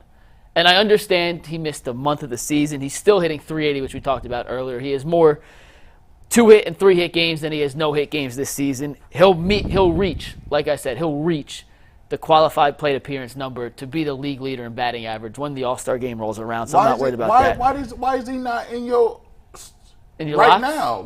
Only because he missed a month. Yeah, that's the only reason. But he's about to get them 23 playing appearances. No, but the question is if it ended today. If it ended today. The question if it ended today. If it ended today, I'll give you my response to it in a minute. Okay. But I understand why you put him there. I put him in the should be. Yeah. Should be. His, like you mentioned, Bo, his OPS is just shy of 1,000, despite the fact he's not a power hitter. He's also an elite defensive left fielder. If it wasn't for missing the couple weeks, he's a lock because he missed a couple weeks. I have him in the should be, but not the lock. And the outfield of the American League is a tough position to crack, but he should be an all-star when it's all said and done. The other should be is David Fry, which I know we talked about a little bit yesterday, Bo, but I went through and dug the numbers for you because there are the 2 catchers that are locks in the American League for the all-star team. Rutschman and Salvador Perez, those guys are locks. But for the 3rd catcher, here are his numbers. He's hitting .326 on the season. He doesn't qualify for enough at-bats, just like Kwan. If he did, that'd be 3rd in baseball behind Kwan and Luis Arraez. So he's the 2nd highest right now without Kwan. His 1.024 OPS, 2nd highest in baseball behind Aaron Judge. All players. Only Aaron Judge has the higher OPS. His 8 home runs, tied for 7th most among all catchers in baseball. He's top 10 in all catchers. And the other 2 guys he's up against, the Ryan Jefferson, Cal Raleigh, they're just too inconsistent. David Fry, every time he plays, has been consistent. Those guys, it's hit or miss. They could have 4 RBIs and a home run and then go 0 for 13 in the next 3 games. You know what you're getting from David Fry. And I think what he's done at the position, his versatility, I think, should be a benefit to him, not a negative. The fact he can play other positions. He is on the ballot as a DH, by the way.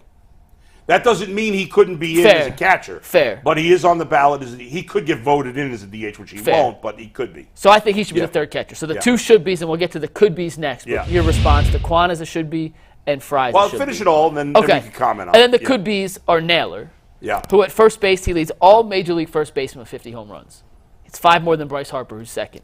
He leads all Major League first basemen in home runs with 17. 2 more than Bryce Harper, who's second. His WAR, 3rd highest many full-time first baseman in the American League. If it wasn't for the slump that he had been on, he'd be a lock. The numbers, the pure production, the home runs, the RBIs, those numbers are all there. There's no real argument against him being an all-star if he hadn't hit 135 over a 35-day stretch between the end of April and beginning of June. And then I'll actually met with Ben Lively as the last one, Bull. And I understand it's a name brand spot to get into the All-Star game with as a starting pitcher, but if you look at just the numbers, if you put a blind resume test for Ben Lively against a bunch of other guys, he has the 7th most wins in the American League. He has the 6th lowest ERA among American League starters. His WHIP is 15th among American League starters. The guys ahead of him are all household names. Yeah. He has 48 strikeouts, just 15 walks. He's been incredible, and I do give him a little bit of the benefit of the doubt on the expectation of what we had for Ben Lively coming into the player the Guardians have gotten from Ben Lively through half the season. I know he'll be the toughest guy to make it because there's so many good pitchers in the American League and so many guys with serious name brand recognition that Ben Lively just doesn't have. But on a blind resume test, he stacks up with almost everyone in the American League outside of the elite top tier pitchers right now. So he's on my could-be list with Josh Naylor. My should-be's Kwan and Fry, and my locks, Jose Clase. All right, I'm going to do slightly different categories. Perfect. My locks are the same, too. Obviously, Jose and Clase are in. There's no doubt, no debate. That's fine. I actually have guys that are I'll call near locks. I'm surprised you had Naylor as low as you did. I think Naylor's a near lock. I know he has slumped, but they don't. When you look for All-Star, when the managers that are picking the All-Star teams, they're not looking. Oh, has he been hot lately? I know. He got screwed last year. I think that plays a factor too. He was probably one of the best players not to make the All-Star team last year. I think he's definitely going to make it. I don't think there's outside of what's his name on the Orioles, Ryan Mountcastle. There's not a lot of great first base play right now in the American League. I think he's a near lock. Okay. I think the slump has taken him out of lock to near lock. I think should be in. I'm with you. David Fry and Stephen Kwan both should be in the All-Star game. I would also bring in David Fry as the third catcher. Now, we still got some time. He's close enough to the borderline because, and he might have a harder time qualifying than Kwan. Now, unlike basketball, you don't have to qualify for the batting title to be in the All-Star game. He has no name recognition whatsoever. That certainly could hurt. To me, Stephen Kwan is only not a lock because he missed a month. And that's the only reason. Yeah, that's it. Assuming he doesn't go into a slump in the next few weeks, which I think is a pretty safe assumption, he won't at least go into a significant slump. I think I'm actually moving him into the near lock with Naylor. Yeah. I'm moving him into near lock. So I think you've got two locks, two near locks, and Fry as a should be. Now, I don't look at anybody else as a legitimate candidate, including Ben Lively. I don't disagree with you. You're right about. I don't care about the win total. That doesn't matter. I don't think people look at that up. His ERA, yes, is 6th in the American League. First of all, they only take about 6 or 7 starters. So, yeah, he's 6th in ERA. But there's guys behind him by a little bit that have pitched 30 more innings than him. It's fair. So a guy who's got a 2.80 ERA in 80 innings is worth more than a guy who's got a 2.50 ERA in 45 innings or 50 innings, whatever it is. This is mad easy. Everybody but Lively. Yeah, Lively. Now, by the way, there are a couple of other guys who deserve recognition, like a Hunter Gaddis and a couple other guys in their pen. Now, setup guys almost never make it. I was trying to make a case, but I couldn't find it. Historically good numbers, like 45 strikeouts and 2 walks, like crazy numbers. And they have good numbers, those guys, really, really good. They deserve recognition, but not historically great numbers. So I think right now, in the end, they'd have a good chance to get 5. I think they'll have 4 in the All-Star game, definitely. And because they are a surprise team with a rookie manager, and they are 21 games over 500, I think a lot of those guys will get the benefit of the doubt. G's right, especially the second part where you say, they're 21 games over 500. They're the 3rd best team in the American League right now. That's got to be taken into consideration. When's the last time the Guardians have had 4 players in the All-Star team in the same season? I don't know. Off the top, it might not be that long ago. I mean, when they were had really Lindor, good, they had Lindor, Miller, Lindor, Ramirez, but Miller didn't make the All-Star team with the Guardians because they got him after the All-Star game. But Michael Brantley wasn't having an Kipnis, but they had. Yeah, but they had Bieber, obviously. I'm gonna see if I can ever find. They had Corey Kluber, who was an all-star. They at least had one. They had a bunch of great starters. I mean, they probably had a year or two there in the sometime between 2015, 2018, where I bet they had 4 all-stars. I'm just not coming to me right now. I mean, maybe Victor Martinez and Hafner maybe one year. Oh, certainly in the 90s. I bet they did. Yeah. But I bet they did. 2004. That's the last time? According to Google. Yeah. Could you name the 4? Sabathia? Yep. Cliff Lee? Nope. Hafner? Nope. Sizemore? Nope. Man. And it's 5, by the way. Man. Oh, it's 04? Man, 04. Not coming to me at all. Oh, hold on. One was voted in as a replacement, but. No, just give it to me. Give it to us. We're not thinking. Victor Martinez. Oh yeah, you mentioned Victor. Jake Westbrook. Oh, wow. Yeah. Ronnie Belliard. Jeez. And Matt Lawton. Oh my God. Matt Lawton. Ronnie Belliard and Matt Lawton didn't make a ton of All-Star games. 2004. Wow, they never got 4 guys last decade, huh? I mean, I just did a quick Google search, and the first article that came up. I thought you were going to say Johnny Peralta. Man. It was the most All-Star selections in a single season for Cleveland since 1998, when Sandy Alomar Jr., Omar Vizquel, Jim Thome, Kenny Lofton, Manny Ramirez, and Bartolo Colon made it 6 Tribe players in the midseason classic. Damn. Let's see. Hold on. All right, I'm going to bring this up real quick because it's driving me crazy. This article's from 2019. So. All right. So last year they had 2. 22 they had 3. 21 they had – no, that article's wrong. I knew it had to be wrong. 2019 they had 4. Carlos Santana, Francisco Lindor, Brad Hand, and Shane Bieber. That article was written in 2019, so that may have been the preview for that year. No. In 2018 they had 6. Then this article's just completely wrong. They had Jose. What's funny is the year they went to the World Series, they only had 3. But in 2018, they had Jose, Michael Brantley, Lindor, Corey Kluber, Trevor Bauer, and Yan Gomes. 2017, they had 5: Jose, Brantley, Lindor, Kluber, and Andrew Miller. And 2016, it was 3: Lindor, Salazar, and Kluber. Why was they not winning? Gee, real quick, to back this article up, I read it wrong. The last time Cleveland had more than 4 players. That's still wrong. 2018, they had 6. 2017, they had 5. Well, just so people know, do you read this so they don't think I'm an idiot? It's the highlighted part, just so they know I'm not that stupid. This was in the Mansfield News Journal. Right? Yeah, he's right. I'm just reading what Google told me. Yeah, you're right. Google's wrong. Hey, man, they had from 90. Yeah, you're right. Listen to this real quick, and then we'll move on to the Cavs. Duped by Google. 95 to 2000. 95, they had 6 All-Stars. 96, they had 5. 97, only 3. 98, they had 6. 99, they had 6. And 2000, they had 4. I mean, that's crazy. That is a crazy run of All-Stars. Yeah. But, no, they had a bunch. 2016 through 2019, they had a ton of All-Stars. All right. We've talked a ton about the Guardians. We've talked a ton about the Browns. Later, we're going to talk hot dogs and the disappointment of 4th of July. But now it's time to talk about the Cavaliers. Are they getting close to hiring a head coach? Anthony.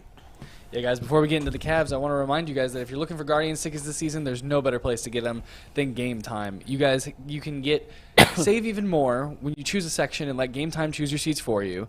You get up to 60% off buying last minute for sports, concerts, comedy, and theater. Your lowest price guaranteed. They'll even credit you 110% of the difference if it's not the lowest price guaranteed. And you can get a panoramic view of your seat in the app before you even buy them. So what are you guys waiting for? Just go download the Game Time app, create an account, and use code LOCKEDONNFL for $20 off your first purchase. Terms do apply, but you just have to create your account and redeem code LOCKEDONNFL for $20 off your first purchase. Download Game Time today. Last minute tickets, lowest prices guaranteed. All right, Anthony. So the latest on the coaching front, Mike, we know they met with James Borrego yesterday. They're meeting today with Kenny Atkinson is in today. And supposedly there's somebody else coming. Yeah, Mike and Nori, I think, is going to come in for a second interview later this week. That is unconfirmed, just circulating through the social media sphere. So it appears those are down to their final 3 candidates. We know Borrego's in. We know Atkinson's in.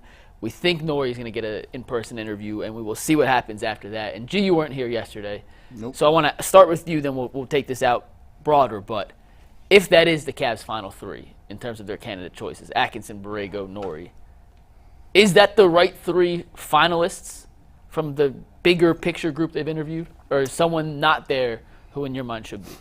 No, it's the right mix. I think you got to have, when you're looking for this search, you got to have guys that are guys that people can believe in, like guys that have enough backing and cachet. There's different times for different things, and I think one of the things that we talked about with JB Bickerstaff, some things run its course, and sometimes you are there for a particular season in someone's life or a particular season in the way the organization is shaped. So sometimes, people aren't going to be there forever. Like, he was there and he was a good guy for what they wanted to do. I think JB is a good starter coach that can build the building blocks of a culture. Like, guys, we want you to play hard, building the young dude. But then sometimes it comes a point in time where you need somebody who has a track record of saying, I get results. Like, I understand. I could take you to the next level. This is what I do. And so for me, I've been steadfast in saying it was Kenny Atkinson for a long period of time, because he's dealt with almost being jettisoned by superstars, right? They told him peace. But yeah, like he got jettisoned by like Kevin Durant and all those guys. He's also worked with the turmoil of Draymond Green and figuring out what you're going to do with Klay Thompson as an older star and Steph Curry. So, and plus he's always done a good job offensively getting guys to play, I think, even above what their individual parts and pieces are when they led them to a playoff run when they had guys like D'Angelo Russell and some of those guys. So for me, I think he's the dude. I like Borrego. I like his his pedigree. I like the fact that I feel like he can bring something excitement, some up and coming, some fresh bloods to the game. But here's the thing. I think at the end of the day, Donovan Mitchell can respect him. I think, and if you want to get the most, Jared Allen knows him. He played for him. And if they want, and I don't agree they should do this. He's the only coach, and I thought long and hard. You mean Atkinson is? Atkinson is the only coach that I believe that the front office can say, I want to see what this unit does with him. He's the only coach. I would not do that, and I wouldn't agree with it. My mind just exploded. I wouldn't agree with it. Wow. But I looked at it. You mean the core four? Yes. G is saying he could live with a run it back with Kenny Atkinson. Listen. The last thing I expected to hear today. I wouldn't personally do it. Yeah. But because I was looking at your trade machine stuff, if they can't get no trades for the guys and they don't come up with a good package, he's the only coach I believe that they can come back and say, we're gonna run it back with these guys because I feel like he's gonna transform what they do offensively that much. Are you ready though? Let's say it's Borrego. Are you ready to have another coach named JB? You're there 4 more years of JB. We gotta call him something different. So it's funny because G texted me at 2 a.m. saying the panel was tripping on these trades yesterday. Tripping on these trades. We were tripping? Tripping. Who Come was on, tripping man. the most? Yeah, listen. What did you like?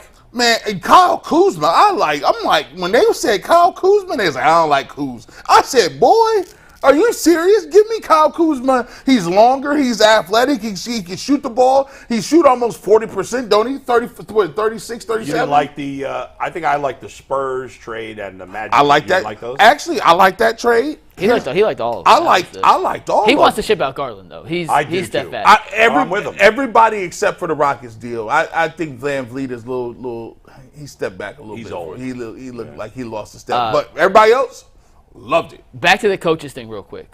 When they initially put out the list, like the day they fired JB, Bickerstaff, not Borrego, the two names that were immediately tied to the job were Atkinson and Borrego. Mm-hmm. And I was more familiar with what Atkinson runs and what he did in Brooklyn than I was with Borrego and what he did in Charlotte. And Nori is still an unknown. He has a great track record of developing big men. He's been the lead assistant in Minnesota, but he's never had his own team. So he's more of a question mark in terms of what we know he likes to do and what he likes to run as opposed to the other two. And I've spent more time than I probably should just looking at old Charlotte Hornets offensive playbooks and going back and digging through the Nets offensive playbook. And I'm telling you, I'm coming more and more around to Borrego than I ever thought I would be when this started. He was not in my personal top 2 or 3 when this process started, but the more I watch and the more I look, the more I've read about his tenure in Charlotte, the more I actually like what Borrego did. Let me just give you a couple bullet points on Borrego as now kind of my selling points on him. Took over a Charlotte team with a terrible roster, right? Second season won 23 games, third season won 33 games, fourth season won 43 games. He made back-to-back play-in tournaments with LaMelo Ball as their best player. Now, he was not fired after the 2022 season because his team wasn't good. They won 43 games. Michael Jordan said, we don't like your fit with this young locker room, so we're going to go different directions. And it turns out, real quick, that young locker room included Miles Bridges, who's had his own set of issues, LaMelo Ball, who's had his own set of issues off the court. It's a pretty jambalaya of personalities in there that I'm not quite sure any coach could have dealt with in a manner to get the most out of them.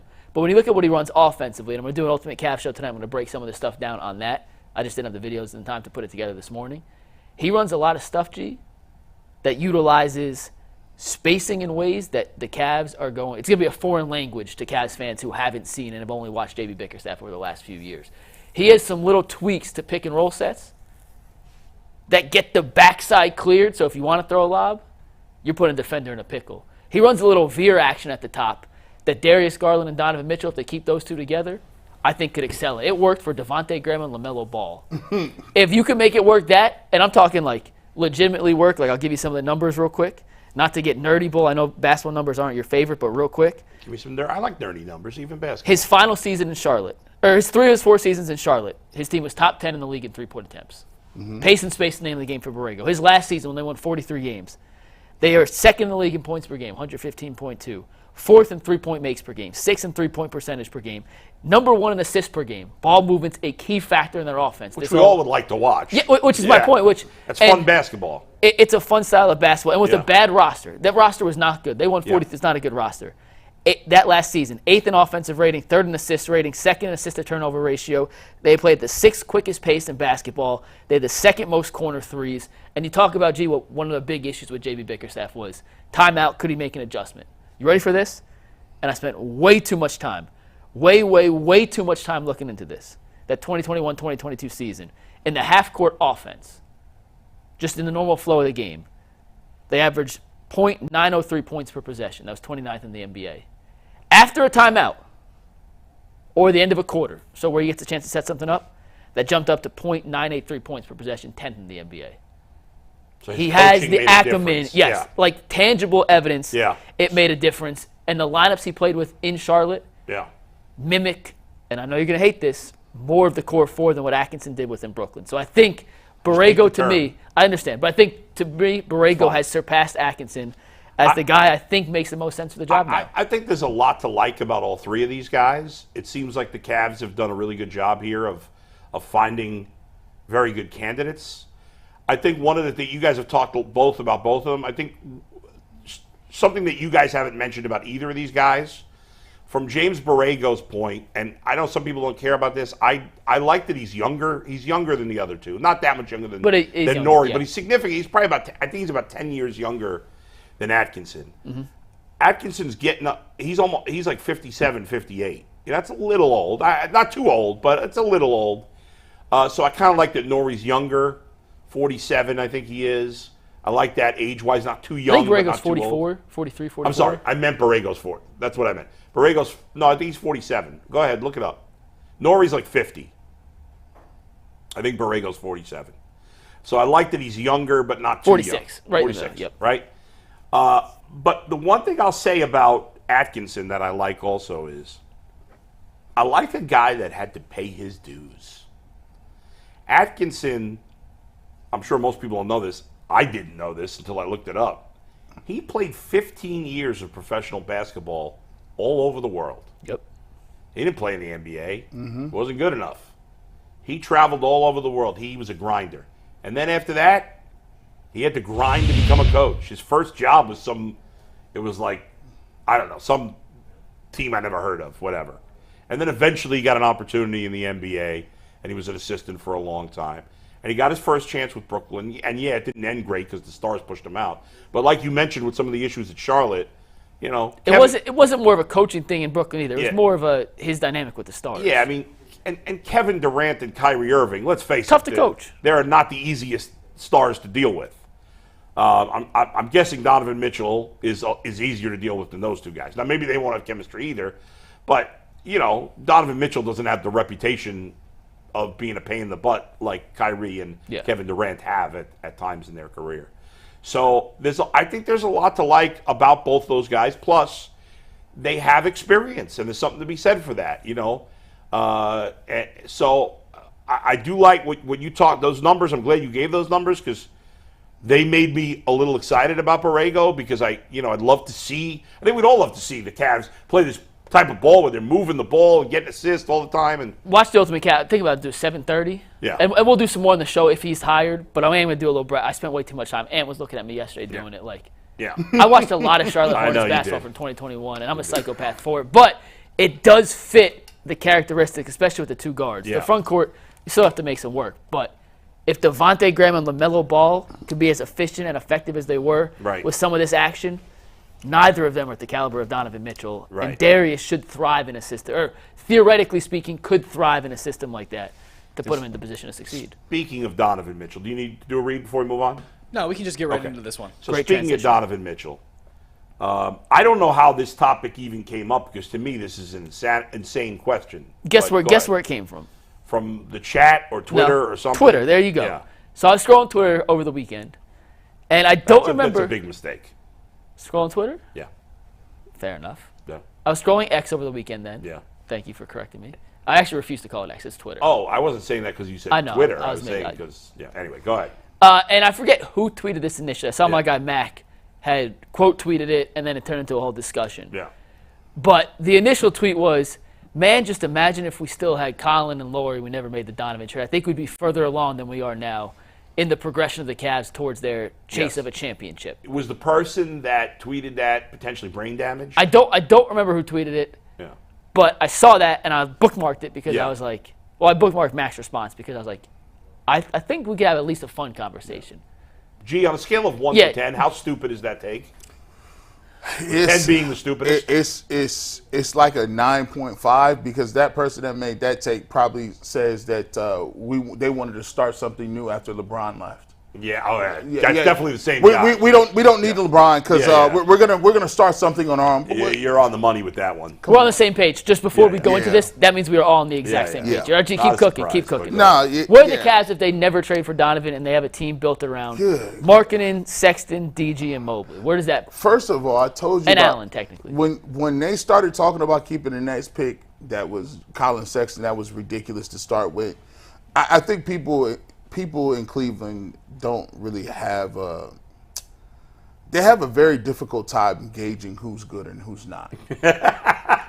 They just really do. Like they just don't like this last offseason it was Porzingis wasn't good. And then I was like, if you let Porzingis go to the Celtics, they're going to be unbeatable. And they look like they're unbeatable. Like, what are you talking about? But if you said, hey, do you want Porzingis in Cleveland? How many people would still say to this day, no? It's a massive upgrade. I mean, maybe now they'd come around, but you're right. A year ago, most people would have said no. It'd be no. Like, the fact that you talking about, like, you would have been further along. Let's quit the games. Further along. Like, I watched them in a playoff game lose to Trae Young and the Hawks without DeJounte Murray. Yeah. You lost straight up at home to a play-in game to the Hawks. That was and Darius Garland didn't do anything like they act like, people in Cleveland feel like, and there's no disrespect, like they even overestimate how good your legends were. They're like, oh, the Cavs in the 80s were a really good team. Yeah, they was good. But was they better than the Knicks? No. Were they better than the Pistons? No. Were they better than the Bulls? No. Like, they was medium. They weren't better than the Celtics in the 80s. I could argue they weren't better than the Sixers. Like, you down, it's like now you're down to like 6, 5, 4 teams you're better than. Like, no, you weren't that good. Like, let's keep it a buck. So when you look at them, say Donovan, man, this dude had 70 points in the game. The dude last year, put your team on his back. He was gonna lose to Orlando. Yeah. He put you on his back to get you out the first round. What are you talking about? Colin Sexton don't even start for the Utah Jazz. Y'all do know that, right? I don't understand, McNuggets. I actually didn't know that because they're so irrelevant. Who cares? Yeah, they're like, who? They're in Salt Lake City. I think the only thing we could say about that trade is it would have been nice if they could have kept Markkanen and traded someone else in a perfect world. Yeah. And if they had Markkanen on this team, who knows? But to say you'd rather have Sexton and Markkanen than Mitchell is that's beyond them. It's so stupid. It's crazy. If you could have kept Jared, if you could have said, I'm gonna give you Jared Allen and Sexton. And we got Markkanen, Mobley, and you still got Donovan Mitchell. Now you're cooking. Right. Now you're really cooking. Yeah. But that didn't happen. That wasn't the deal. That wasn't the trajectory. That wasn't it. So, no. It's when I saw that, my first thought was, okay, Sexton and Markkanen are now in Utah with all those picks and Abaji and everyone else. Walker Kessler is not Jared Allen, but he's a solid, traditional, old-school five. He's not Jared Allen. Jared Allen's a better player. Do not get that confused. But he's not a slouch, right? Mm. You have Markkanen. You have Sexton. Jordan Clarkson is another one of their guards. And we had him. Yeah. But he's a different story. But, you kind of see what that team – and listen, adding Mobley and Garland, that certainly makes them better. There's no doubt in the world that adding those two to the Jazz makes them better. But the Jazz aren't even relatively competitive with a really good head coach Right. in the Western Conference Yeah. with those two as two of the pillars of their team. I can't imagine a world in any scenario where if they stayed in Cleveland and built around that basic core that they're competitive with the Bostons and the Milwaukees when healthy or the Philadelphias, even with the picks. And part of the reason Markkanen flourished in Utah is he went back to his more natural position, which he wouldn't have been able to do here alongside Jared Allen and Evan Right. Mobley. He wouldn't have got the shots and the opportunities he needed to become a guy who's now an all-NBA caliber player. He's a Western Conference All-Star last year.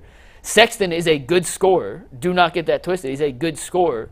But someone has to score on bad teams, G. There are guys, more guys in the league now score 20 points than ever before. So is he a really good player or is he a really good scorer because someone has to score? I still don't know if I have a definitive answer on that. And the team would be fun. Yeah. It'd be a fun team to watch. It'd be a league pass team for sure. But in terms of competitive nature and the Cavs' ability with that squad to compete for Eastern Conference Finals appearances and hopefully NBA title appearances, there's no question. Donovan Mitchell is the best player, hands down, bar none. Zero competition. I mean, if you combine those two rosters today, to take him off it and think you'd somehow be better is asinine. What did Colin Sexton average, by the way, this year? I think close to 20 points. You know, Let's face it. Colin Sexton is a propped up Dion Waiters. I mean, who are we kidding? He averaged 19 points, 2 rebounds, 5 assists. He can score. He can score. I know. There's no doubt. But see, that's where we talk. Meek Mill said this. It's levels to this thing. Yes. Like, if you I maybe you guys stopped watching basketball after the Cavs lost. Some of us haven't. Whatever you're trying to conglomerate together, is not beating these other teams. No.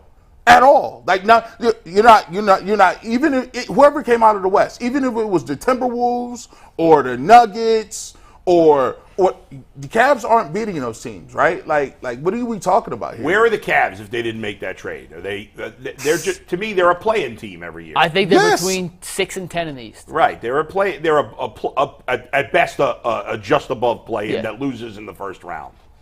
They're an okay team. They're a 500 team. They're with a limited ceiling, with too. That's completely limited ceiling. And that's the big picture. If you want to argue, hey, they could still win 47, 48 games. Maybe. In the regular season, we saw them win games. We saw them win games last year. They play hard. JB got those guys to play hard.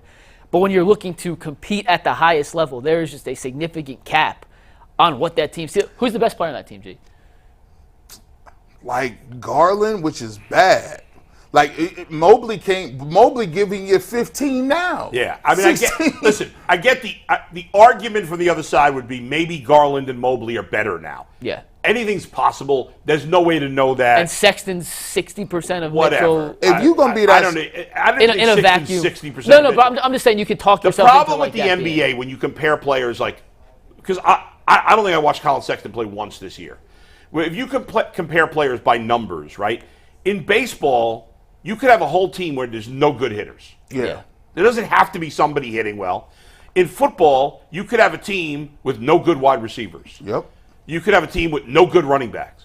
In the NBA, somebody's got to score. No team is averaging 50 points a game. Right. The nature of the sport is there's going to be a player that scores 20 or close to it almost every time. When you're a bad team, there's going to be players on a bad team that have inflated numbers. And you can't be a small this is just my take. Look, if you're going to be a smallish guard, you can't be at 24 a game today. If you're going to be a smallish guard, you got to be Iverson. You need to be 35, 36 every night. Oh, no one's doing that. Well, but here's the thing, though. But I'm just saying, you have to because that's the only thing you're going to be able to affect the game with. You said as a team's best player. Yes. Okay. I think maybe not quite that high, but to your point, Brunson. I know from a football perspective, I don't look at 1,000 yards the way I used to because they play more games. To me, the new number's 1,200 yards. I remember. That's for me, right? Yep. Basketball's the same thing, and we don't talk about it. To me, 20 points a game is not what it used to be. No. And 40% from 3. Not what it used to be. No. To me, it's now 25 points a game is what 20 used to be. Yes. And maybe that's not perfect because I don't know the NBA as well. Maybe it should be 24. Maybe it should be 26. I don't know. Maybe I'm saying 25 because it just fits. But 20 is not worth what it used to be. And especially if you small, at least if Paolo Banchero, I'll give you an example. Paolo Banchero 6'10". He's 240. Yeah. You see what I'm saying? He's a monster. He can affect you multiple ways on the Right. court. If I'm going to take a point guard who's not Steve Nash, you better be able to shoot 90 from the free throw line. Right. You better be giving me 45 from beyond the arc. Right. And you better be able to give me 11, 12 assists. Yeah. And it's like, well, dang, we doing. Yeah, or a guy like Kyrie Irving who is as good at going to the basket as any player in the league, right? And these are, and think about it. These are, so there's generational players. So you look at it. If you say the Cavs, if you say the 3 best players in Cavs history, you would say LeBron, and then there's a debate on who's better, Kyrie Irving or Donovan Mitchell, right? Just in their time in Cleveland? Yes. Well, if we're doing it just based on time of Cleveland, we got to wait until Mitchell's done. Right. But like Whatever. They're very comparable. Like if somebody asked you, who you want, Kyrie Irving or Donovan Mitchell, you would admit that those players are on the same. But the rest of the guys that they got, they're not on that level. They're not and you know, when you watch these guys like the Celtics, they got 2 guys like 6'8", 6 that guard everybody. No. To answer your question, Bull, what's the new number? Yeah. That's a good question. I think it's 23. Okay. 19 players scored 23 or more points this season. And then you have a million between 22.5 and 15. Right. But 20-ish players as the cutoff, I think 23. And you even go back to last season, and I'm doing this live here. How many players scored 23 points? 21 players. Yeah. So that's essentially your top 20. So this year, who is 19th? Who's the 19th highest scorer? Jaylen Brown, 23 points on the dot. And who's the next guy after that? Zion.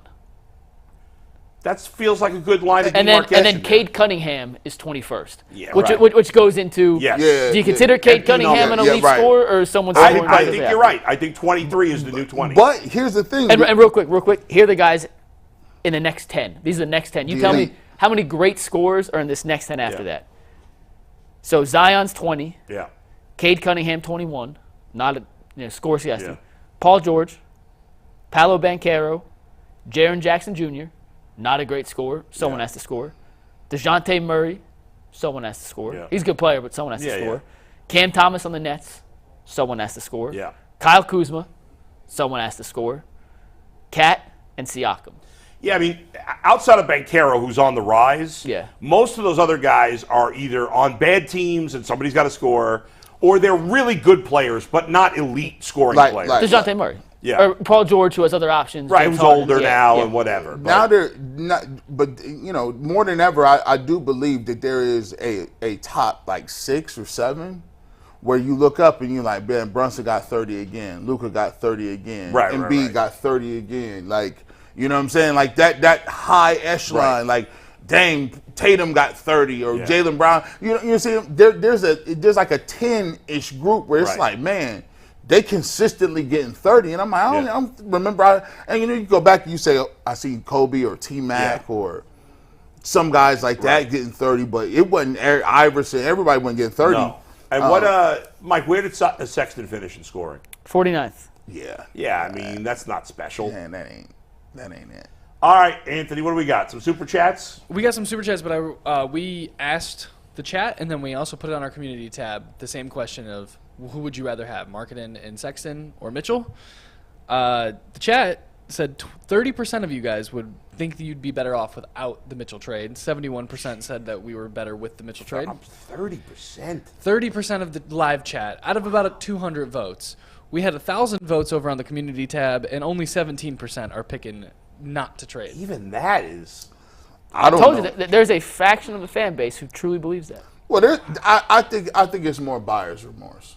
Like I think when you look at it, everybody likes to say like if hindsight is 20/20, I can go back and change everything. Like it's buyer's remorse at this point because they're like, well, we ain't as good as we might as well just kept the guys we had. Yeah. The expectations shot through the roof when Mitchell got here. That is true. We just haven't hit where we expect to be yet. That's fair. I mean, they lost to the team that's going to win the NBA title without their best player. So without 2 of their best players. So I mean, to be fair, and I've been critical of the team. They couldn't have gone. I mean, how could it wasn't realistic for them to beat the Celtics, especially when Donovan Mitchell got hurt. Because Jared Allen, listen, this season is the best Jared Allen going to ever be. This is it. Like you hope Mobley get a little better or Garland, but even if Garland gets back to All-Star Garland, they're still not beating the Celtics. Like, come on, fellas, come on, they're not. Especially with Porzingis. Especially Porzingis. Yeah, that's true. They didn't have Porzingis, which makes a big difference. And he's hurt again. He's hurt again? I didn't realize. He hurt his calf or whatever. He may play tonight, but he's questionable. He tweaked something. What time's the game? Tonight, 8:30. And Super Chats. Yeah, so I've got 3 real quick ones here, guys.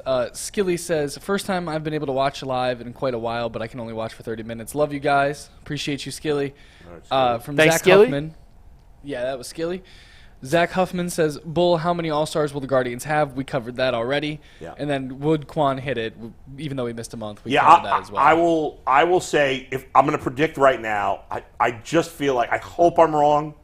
I don't think David Fry's going to make it. The case for him is good.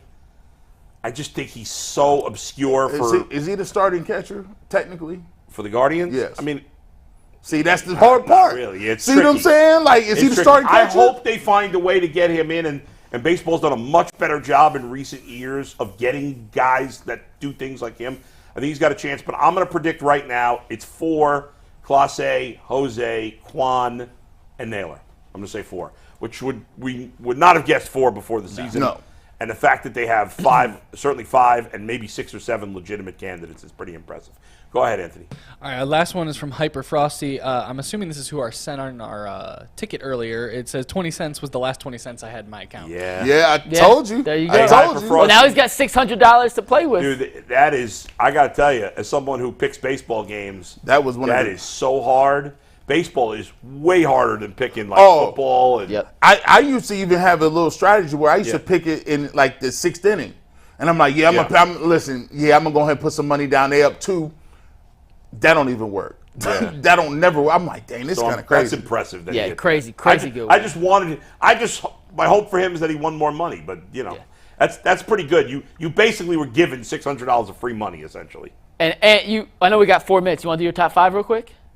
Do you guys really want to do it? Yeah. It's a really dumb top 5. I put it together last night. We can make fun of you, so go ahead. Yeah, no, all right. So get ready to make fun of me because this is the 5 things, not in a super particular order, that I'm willing to do if it can guarantee me a Guardians World Series win this year.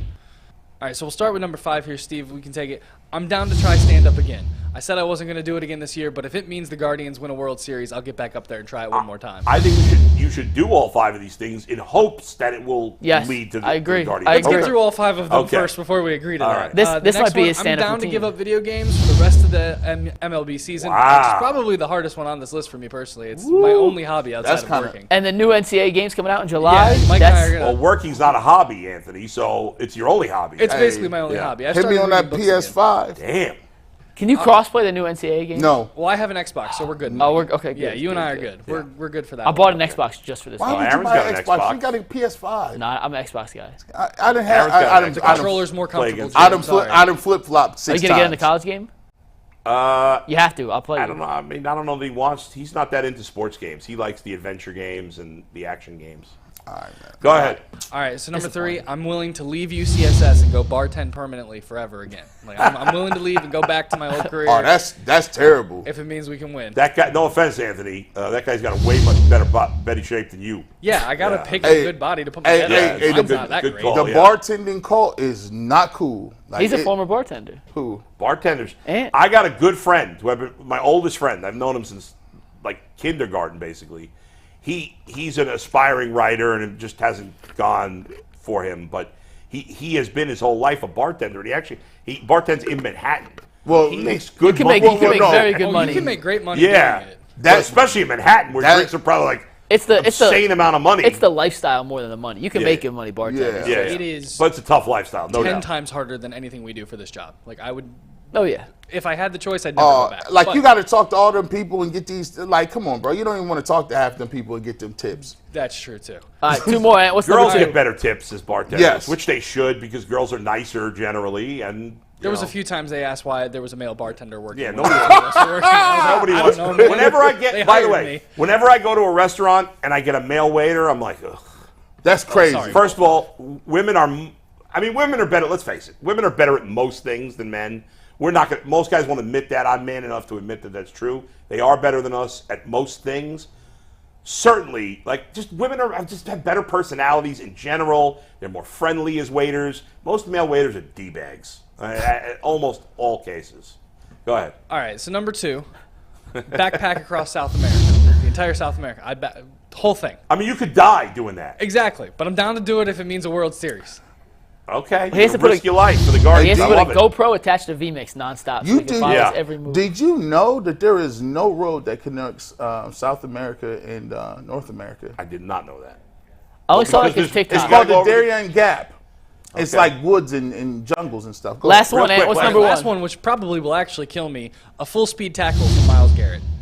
I'll wear pads. And show your wrist real quick. I mean, I'm not wearing a brace or anything you might die from that. Yeah, I think that would probably kill me. Would he definitely die? No. If he hit me square in the chest, there's a good chance. Well, could be paralyzed. But he has his heart issues already, so. Hey, listen, Ant, if you get dementia, I would have to laugh at you, bro. Like, don't do that. And especially if it went natural. Like natural, I would be like, oh, I feel bad. But you took that hit from Myles Garrett, ain't never been the same. On overtime, we will finalize our analysis of Anthony's top 5 list. We will also say why we've got a problem on the 4th of July. Big problem. That's all coming up in overtime. We'll see you then. Thanks for joining us. Peace.